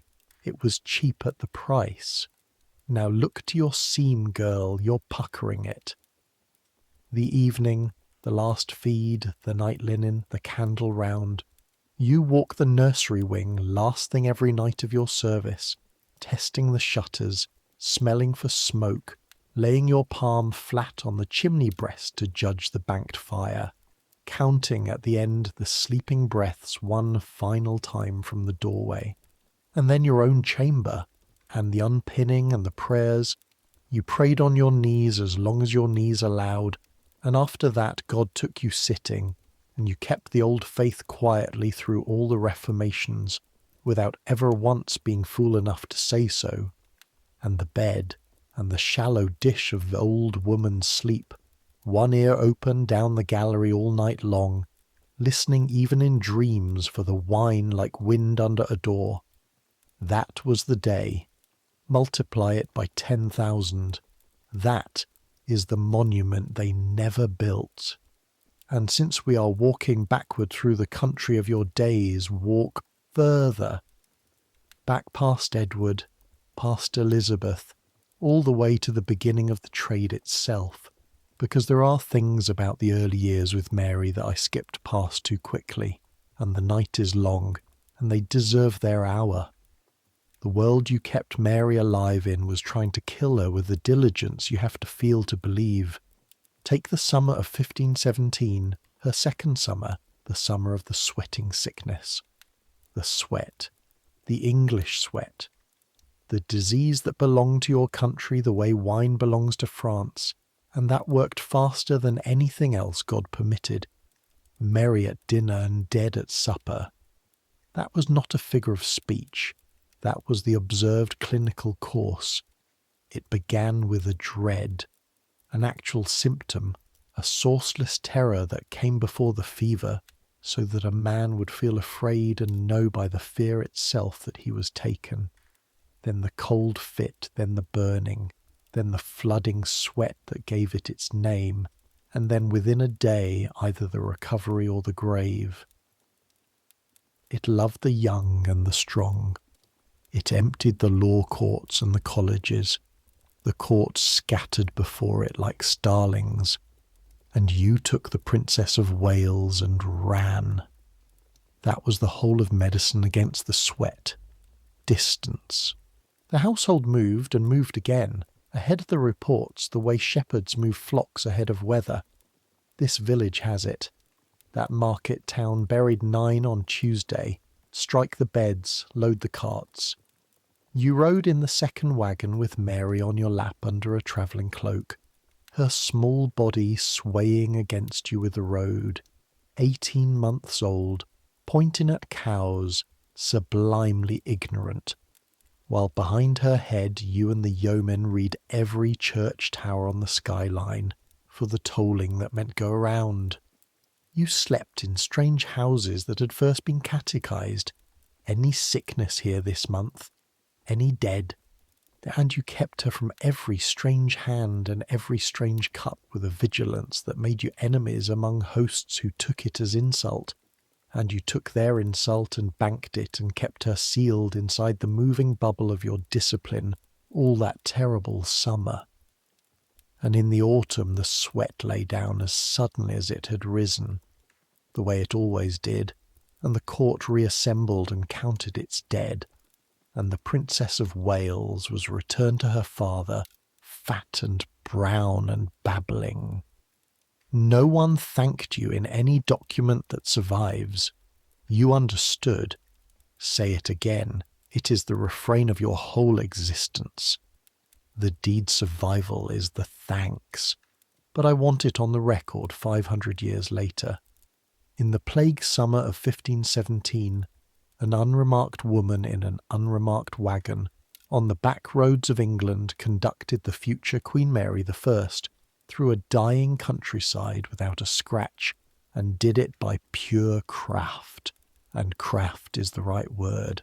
The catechizing of houses, the reading of church bells, the quarantine of the cup and the hand. There was more real medicine in your travelling arrangements than in every third physician in Christendom. Or take the food. We should spend a moment inside the food, because you fought a war over it that lasted 30 years, on ground nobody else could even see. The great households of your age fed children as they fed adults, only richer, spiced meats, sauced everything, sweet wine, marchpane and comfits raining down from every doting visitor, and the physician's books blessed most of it, and you had watched across your decades what it did.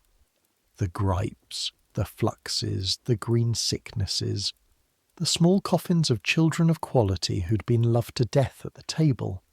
Your nurseries ran on a different law, your mother's law, older than the books. Pap and milk, plain broths, bread, seethed meat minced fine and given sparingly, fruit ripe and in season only, and sugar as a festival, not a food. You could not write it as doctrine. Contradicting physicians in writing was above even your touch, so you enforced it as housekeeping invisibly, at the level of what the kitchen actually sent up versus what anyone imagined it sent up. Visitors pressed comfits on the prince. The comfits were graciously received by you on his behalf into the linen twist in your sleeve, and the prince got his scraped apple, and everyone was satisfied, and one of the small daily reasons all three of your children reached adulthood in an age that buried half its nurslings was a sleight of hand with sweets that nobody in 50 years ever noticed you performing. That is worth lying awake on for a moment, listener, before we let the night go on. Whole categories of heroism consist of things not happening. The fever that didn't take hold because the linen was boiled. The flux that never started because the honeyed plums went up a sleeve. The fire that never caught because an old woman laid her palm on a chimney breast every night for 50 years. History has no column for it. History records the sword stroke and loses the 10,000 suppers. But you knew, it was the innermost article of your unwritten creed, that the world is actually held together at the level of the suppers. Kingdoms are in the end kept the way children are kept, hourly, invisibly, by someone who shows up. And the court around your quiet wall all that time was the loudest place on earth. That contrast lived with you daily, and we should light it once properly. Downstairs, or a palace wing away, the roar of the rain, trumpets and tilt-yards. Wolsey going by water to Westminster with his silver pillars and his orange stuffed with vinegar against the smell of the crowd. The field of cloth of gold that summer of 1520 when two kings tried to outshine each other into bankruptcy. You were in the Queen's train for some of these splendours. Your rank required it, and you stood through the pageants with your face correctly amazed, while some sentinel chamber of your mind, unbiddable, audited it all in nursery terms. The cost of one doublet against a year of a wet nurse's wages, the wine running in the conduits and the children in the village lanes with summer flux. You never said any of this aloud. You were no radical. The order of the world was the order of the world. But the eye that measures everything by whether a child thrives cannot be shut once it has opened, and it made the gorgeousness of that court forever slightly transparent to you, like a painted cloth with a draught behind it. Upstairs, meanwhile, in your wing, a small girl learning to blow on hot pottage.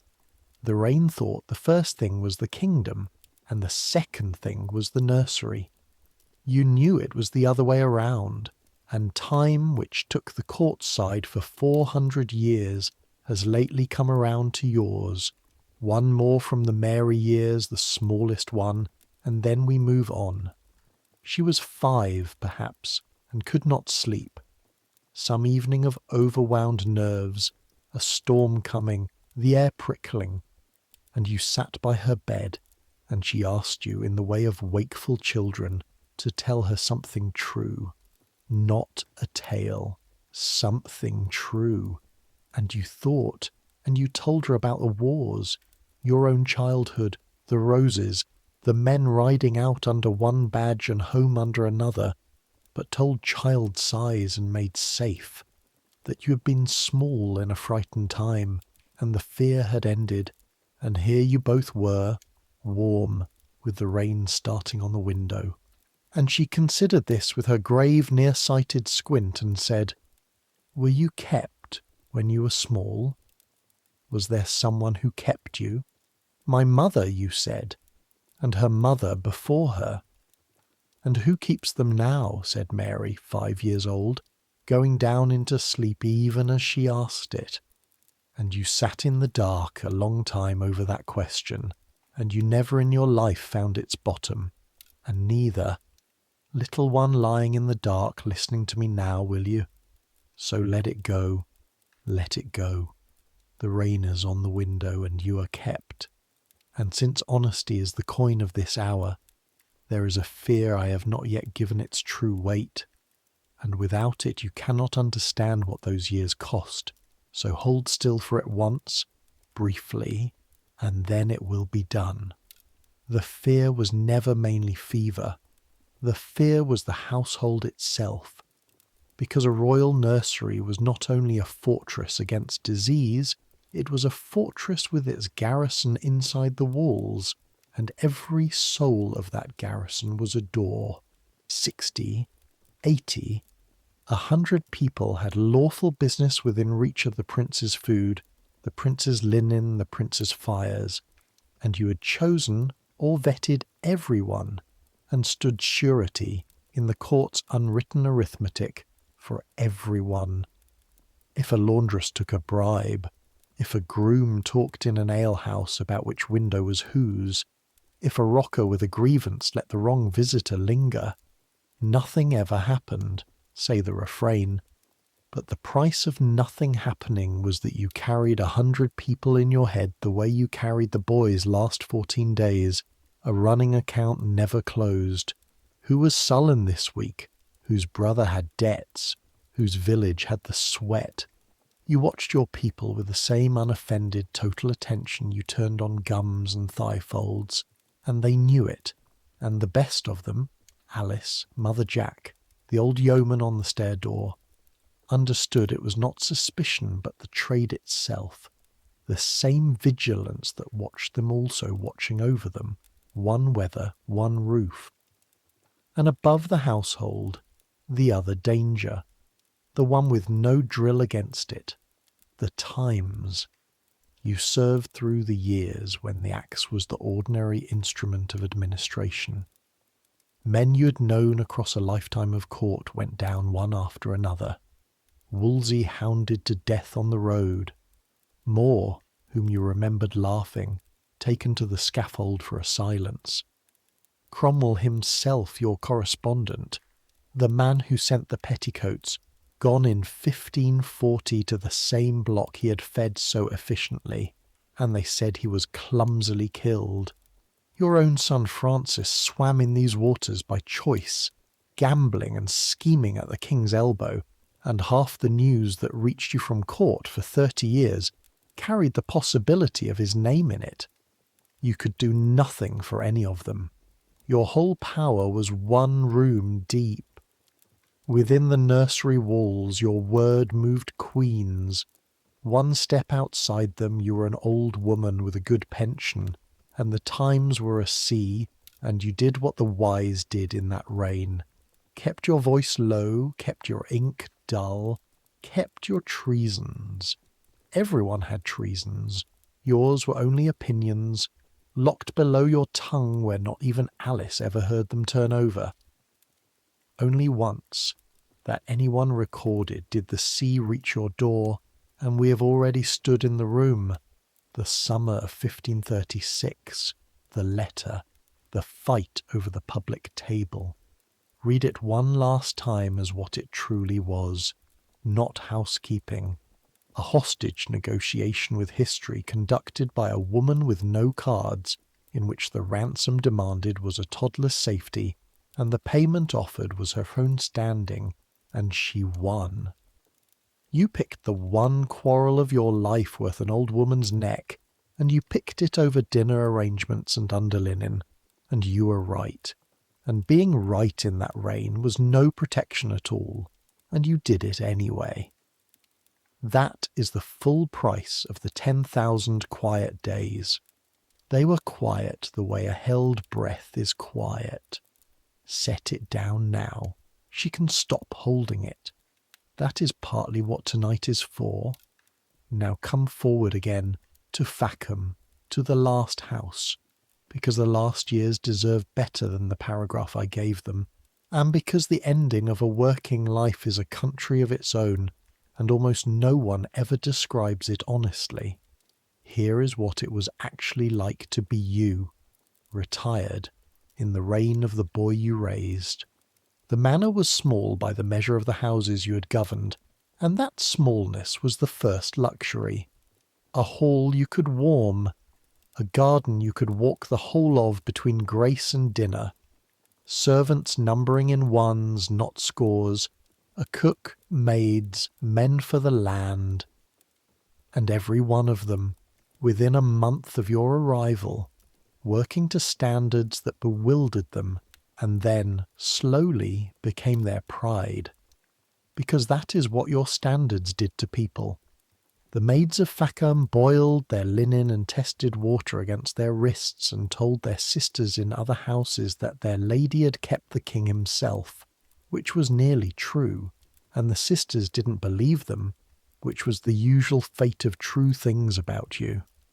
Your days kept their old architecture with the load lifted out of it, and the strangeness of that took a full year to fade.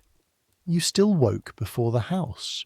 You would wake before the house until you died, but there was no gallery to walk and no breath to count at the end of it, and in the first months you would find yourself at the window in the dark with your candle, listening down a corridor that held nothing but a linen press, your whole body cocked toward a cradle 60 miles away and 8 years gone.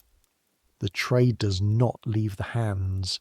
Village women learned it fast, the way villagers learn everything. The old lady at the manor had the touch.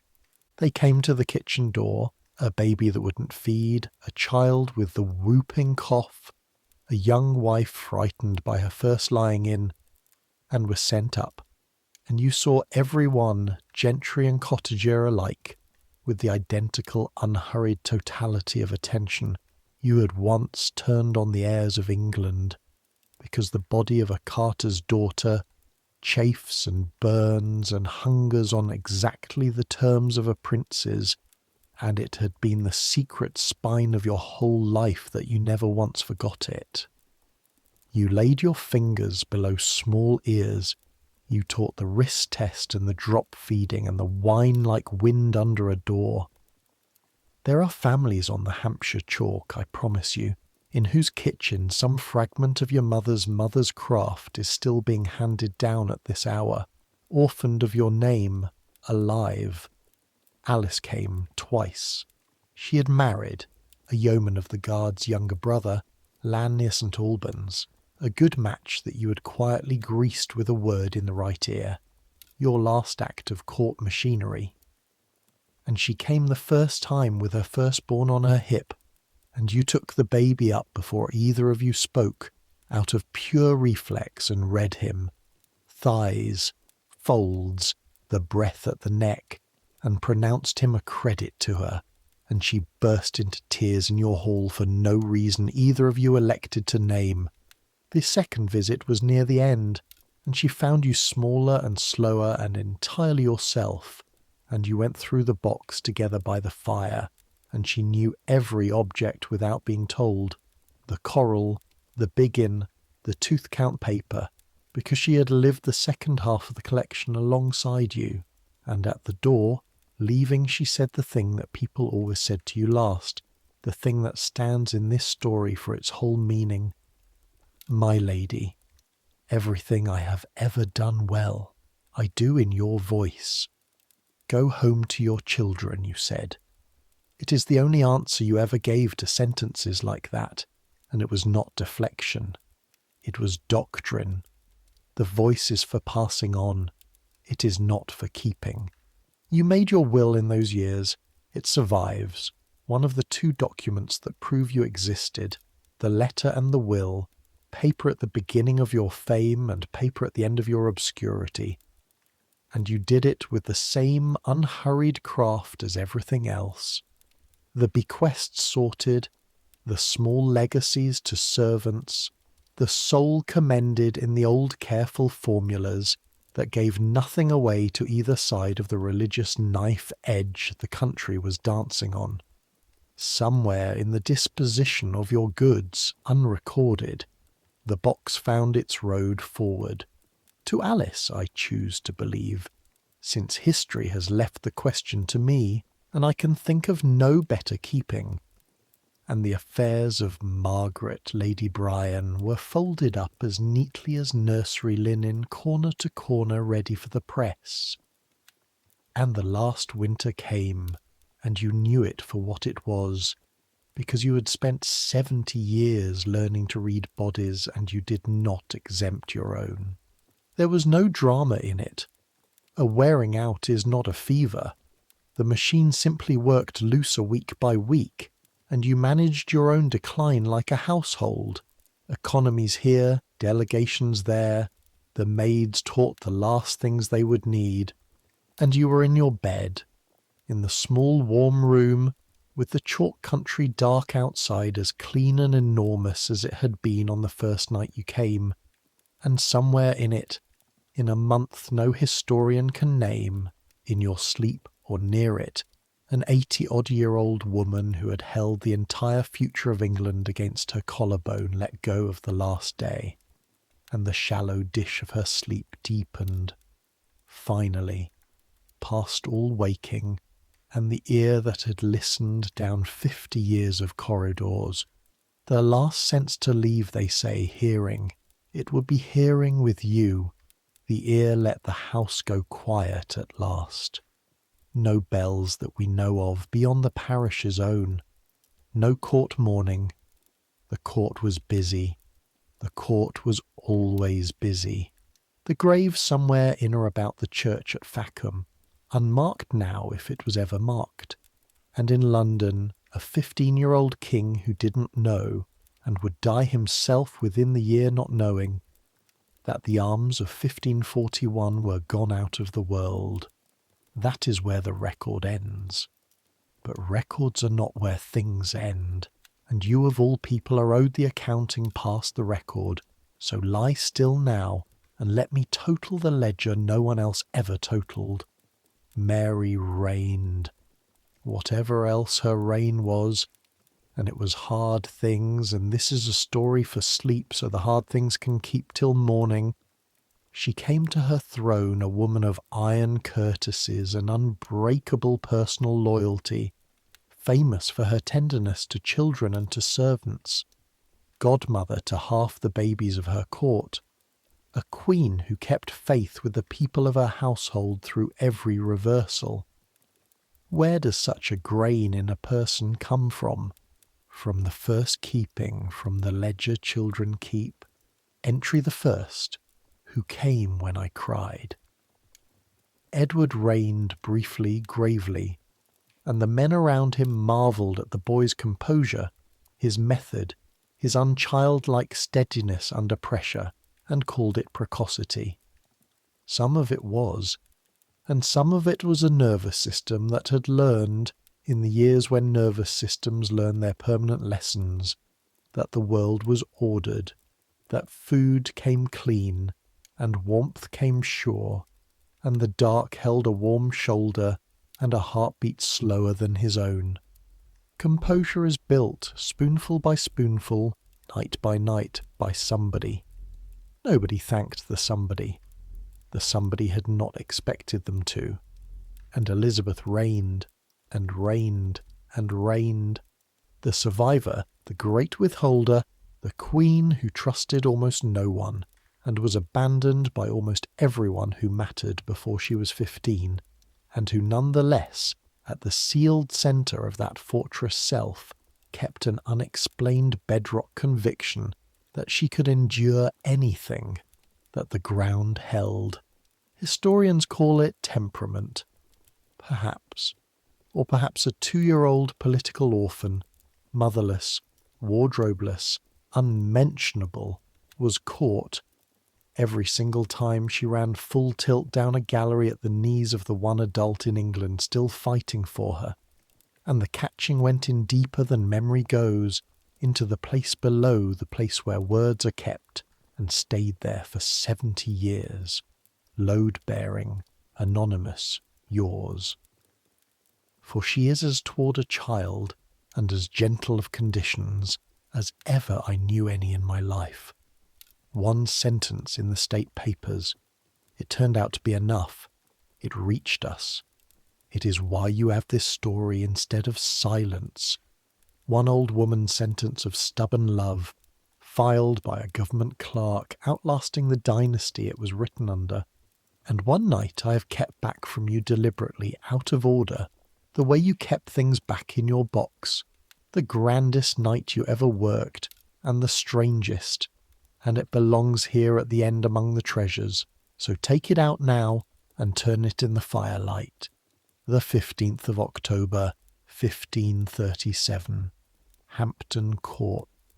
Edward is 3 days old, and tonight he is christened, and because the sweating sickness is abroad in London again, the ceremony has been trimmed from a public triumph to a guarded midnight rite, which only makes it more unearthly. Picture it from where you stood, because you stood inside it, the procession forming after dark in the Queen's apartments, hundreds of the greatest names in England ranked 2 by 2, and the whole route from the staterooms to the Chapel Royal lined with gentlemen holding torches, so that the corridors you knew as dark countries of your candle rounds are rivers of moving fire, the tapestried walls alive with it, gold thread waking and glittering in the heat shiver of the flames, the smell of pitch and hot resin lying over the palace smell like a lid, and down that river of fire the future goes in arms, the prince carried under a canopy by a marchioness, the long train of his robe borne behind him, and you close in attendance because the etiquette of the nursery reaches even here. If he screams, the realm will look to one woman, and it is not the marchioness. The Lady Mary, 21, is godmother, moving grave and glittering through the light. And here is the detail that catches at me across 5 centuries, and I promise you it is real. The chrism cloth is carried by the Lady Elizabeth, aged 4, and because she is 4, she is herself carried, in the arms of the Queen's brother, a solemn red-headed scrap of the recent catastrophe, borne along in the torchlight with her dead mother's eyes taking in everything. All 3 of them. All 3 of your children together in one midnight procession, moving through fire toward the font, the disinherited, the demoted, and the answer to the prayers. And somewhere in the press of that corridor, an old woman watching the only congregation she ever belonged to pass by in review. The trumpet spoke at the chapel door. The Garter King of Arms cried out the style and title of the 4-day-old Duke Prince of Wales, and the sound rolled off the vaulting, and the boy, your report of this does not survive, but I know it as surely as I know anything in this story. The boy, waked at midnight, handled by strangers, drenched at the font in front of the peerage of England, screamed the ancient scream of all babies everywhere, "Majesty be damned," and somewhere behind the canopy a pair of hands that had soothed 2 reigns already was counting the minutes until it could soothe the 3rd. It was near 2 in the morning when they brought him back in triumph to his mother's apartments. Trumpets before him, to be blessed by his parents. Jane propped on her daybed in velvet and furs, 9 days from dying and not knowing it. The king beside her with tears on his great face, unashamed. And then the lords went away to their wine, and the torches were doused rank by rank, and the palace exhaled its fire and went back to being dark, and the future of England, work past all endurance, was delivered at last out of the machinery of state and into your arms, hiccuping, furious, brand new. And the state chamber emptied, and the nursery filled, and at the bottom of that whole vast golden night, this is why I saved it, the last scene is the smallest.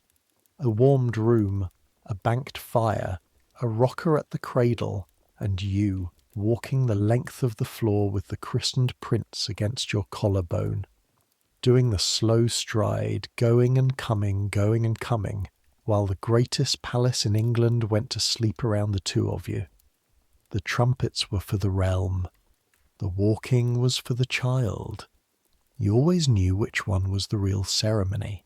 9 days later the Queen was dead, and the bells that had rung themselves giddy for the birth turned over into tolling, and 1,200 masses were sung in the city for her soul, and the king shut himself away, and the household wore black, and in the middle of the mourning machine a newborn still needed feeding every few hours, and burping and changing and walking, and the trade does not pause for grief, has never once paused for grief. That is the other thing about it. Nobody honours. You did the work of hope and the work of mourning with the same pair of hands in the same week, and the hands did not shake, because they were not permitted to. I will tell you one more true thing about that autumn, and then put it away. When the Queen was buried at Windsor in November, the Lady Mary rode as chief mourner, and the court ladies followed in their blacks, and the tomb took its dead. And the king, who had broken a church and 2 wives to get his son, in time commanded that when his own hour came he should be laid in the same vault, beside Jane, of all of them, Jane, and 10 years later that is where they put him. The vault is there today, under a plain slab in the choir at Windsor. Visitors walk over it, and I think sometimes about the geography of Tudor graves, the king under his marked slab at Windsor, Anne under the altar pavement of the Tower Chapel, Jane in her vault, Catherine Howard by Anne, the 3 children in their monuments at Westminster, Elizabeth and Mary sharing in the end one tomb, partners of throne and grave, every principle of this story addressed, marked, labelled, visited, and you in the chalk somewhere at Fackham, whereabouts unknown. I no longer think it is an injustice quite. I have talked myself around, across this long night, to thinking it is almost an honesty. The marked graves hold the people history could see. The unmarked one holds the reason they live to be seen. The ground is keeping you the way you kept them, closely, warmly, and without a word. There are 2 more rooms in this house of a life that I want to carry you through before the candle goes out, and they are quiet rooms, chosen for the hour, because you have been listening a long while now, and the story should start to breathe slower with you. The first is the room where the milk was chosen. I told you the wet nurses were examined more carefully than horses at a fair, and then I walked past it, and it deserves its pause, because nothing in your whole practice shows the craft of you better. When a royal child was coming, the search began months out, and it ran on your judgment. Candidates were brought, young matrons of clean stock, each with a thriving baby of her own at the breast, because the proof of milk is the child it has already built, and you read them the way a falconer reads birds. Health first, and health meant everything. The teeth, the skin, the breath, the whites of the eyes, the gums pressed with a thumb. The milk itself judged by the old tests, its colour on the nail, its sweetness, the way a drop held its bead, half of which proved nothing, as perhaps you even suspected, and all of which enforced the thing that proved everything, that a woman who knew she would be examined lived examined, ate clean, drank small, slept sound. Then temper, which you rated above beauty and above family, because everyone in your century believed character passed through milk, that a fretful nurse made a fretful child, that milk carried the soul's weather in it. And here is the strange truth I can tell you from 500 years downstream. The doctrine was false and the practice was right. Milk carries no temper, but a calm woman in the room, hour upon hour, night upon night, that shapes a child as surely as bread does. You enforced a superstition and produced a science. Your whole age worked that way, and almost no one worked it as well as you. Mother Jack, who fed Edward, was your masterpiece of this method, placid as a summer pond, unoffendable, with a low chest of a laugh that babies would surface out of sleep to hear. And when the day came that the physicians, for reasons of doctrine about a prince's diet, decided his grace should be weaned, and Mother Jack's employment ended between 1 week and the next, you managed that too. The goodbyes, the gift, the pension petition pressed at the right desk, and a nursery that grieved her. The boy fretted for days, and you had known he would, and had planned for the fretting like a campaign. Extra holding, extra minstrels, the choral, the long gallery walks, because that was the other half of the milk craft that no book contained. Milk ends, and the ending is a wound, and wounds in the very small must be dressed in patience, or they set crooked. His did not set crooked. You saw to it. Add it to the ledger of things that didn't happen. And the second room is not a room at all. It is the palace at night, the whole dark hive of it, as you knew it from 50 years of last rounds, and I take you there now frankly for the sleep of it. So let go of the plot entirely, or there is no more plot, and just walk with her. The candle round, then. Havering, or Hunsdon, or Hampton Court. Any of them. All of them. The geography of your nights was one continuous corridor 70 years long. The house settling around you with its wooden voice, beams ticking as the day's warmth left them, a shutter shifting, the long sighs of banked fires breathing behind their curfews of ash. Your feet knowing the floors, hear the board that dips, hear the smooth stone sill of the gallery door, cold striking up through your souls like water, the smells changing province by province as you walked, beeswax and cold incense near the chapel, wet wool and lye toward the laundry, the mineral cold coming off leaded windows, and then, nearing the nursery wing, the warm country, wood smoke and milk and clean linen, the smell your whole life pointed at like a needle finding north. The watch passing in the courtyard below with their lantern, their low voices 2 floors down, all's well, the words worn round as river stones from nightly handling. Rain, some nights, starting small against the glass, then steadying into the long grey rope of sound that pulls houses down into sleep. Your palm flat on the chimney breast, warm, safe, banked. The shutters tried, one by one, your hand testing each latch with a pressure learned so long ago it lived in the tendons now, not the mind. And the last door, and the listen, creak knock of the rocker, and the breathing, and here, held for the end of the round as you always held it, the finest sound your trade afforded, the sound you would have chosen, I think, if some angel of the last day had offered to let you keep only one out of all the sounds of your enormous life, a healthy child deeply asleep, slow, even, faintly thick at the top of each breath, the way sleep breathes, a small sea, tide in no hurry, going and coming, in a warm room in a dark palace in a kingdom that would not learn your name. You stood in doorways listening to that sound for half a century. Stand there now. Take your time. Nobody is waiting for you anywhere anymore. The accounts are closed and found good. The children lived. The children reigned. The linen is folded corner to corner, and the keys can hang by the door. The fires are banked, Lady Bryan. The shutters are fast.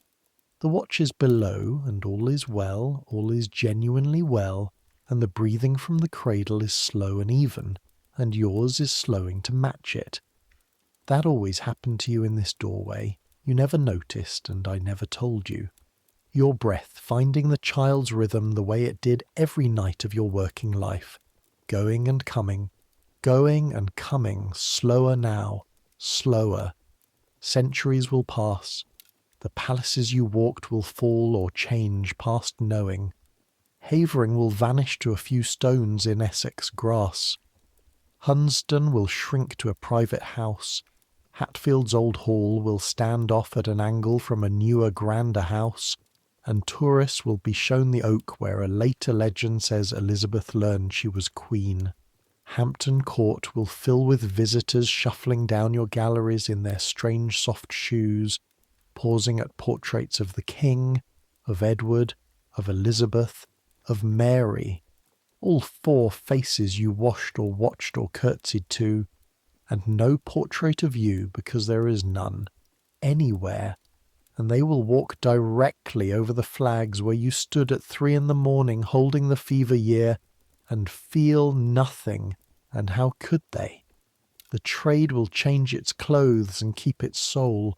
The swaddling bands will go, the coral will go, the wet nurses will go.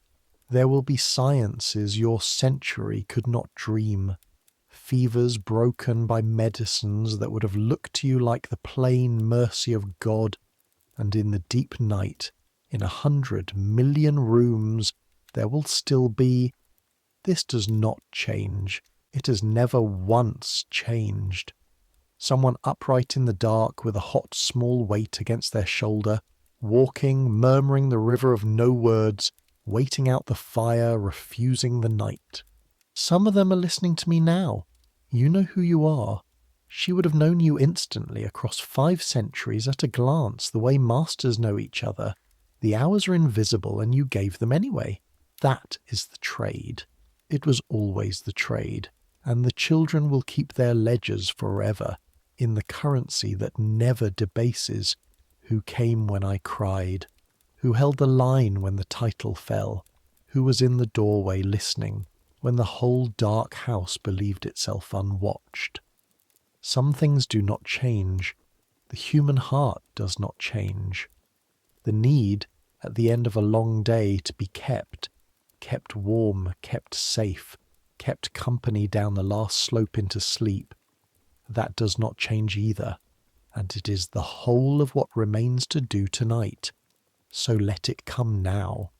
Let sleep take you the way she took 3 monarchs of England, gathered up, held close, the world's noise managed somewhere far above your head by hands that know their work.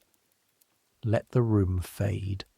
Let the breathing slow, going and coming, going and coming. Let your thoughts loosen and soften and finally stop, the way a house stops after the last round, when every latch is tried and every fire is banked, and the old woman with the candle has gone at last to her own rest. Her ear still turned, even in sleep, even now, even here, toward you. You are warm enough. You are safe enough. You are kept. The candle is out. The watch is below. All is well. Good night.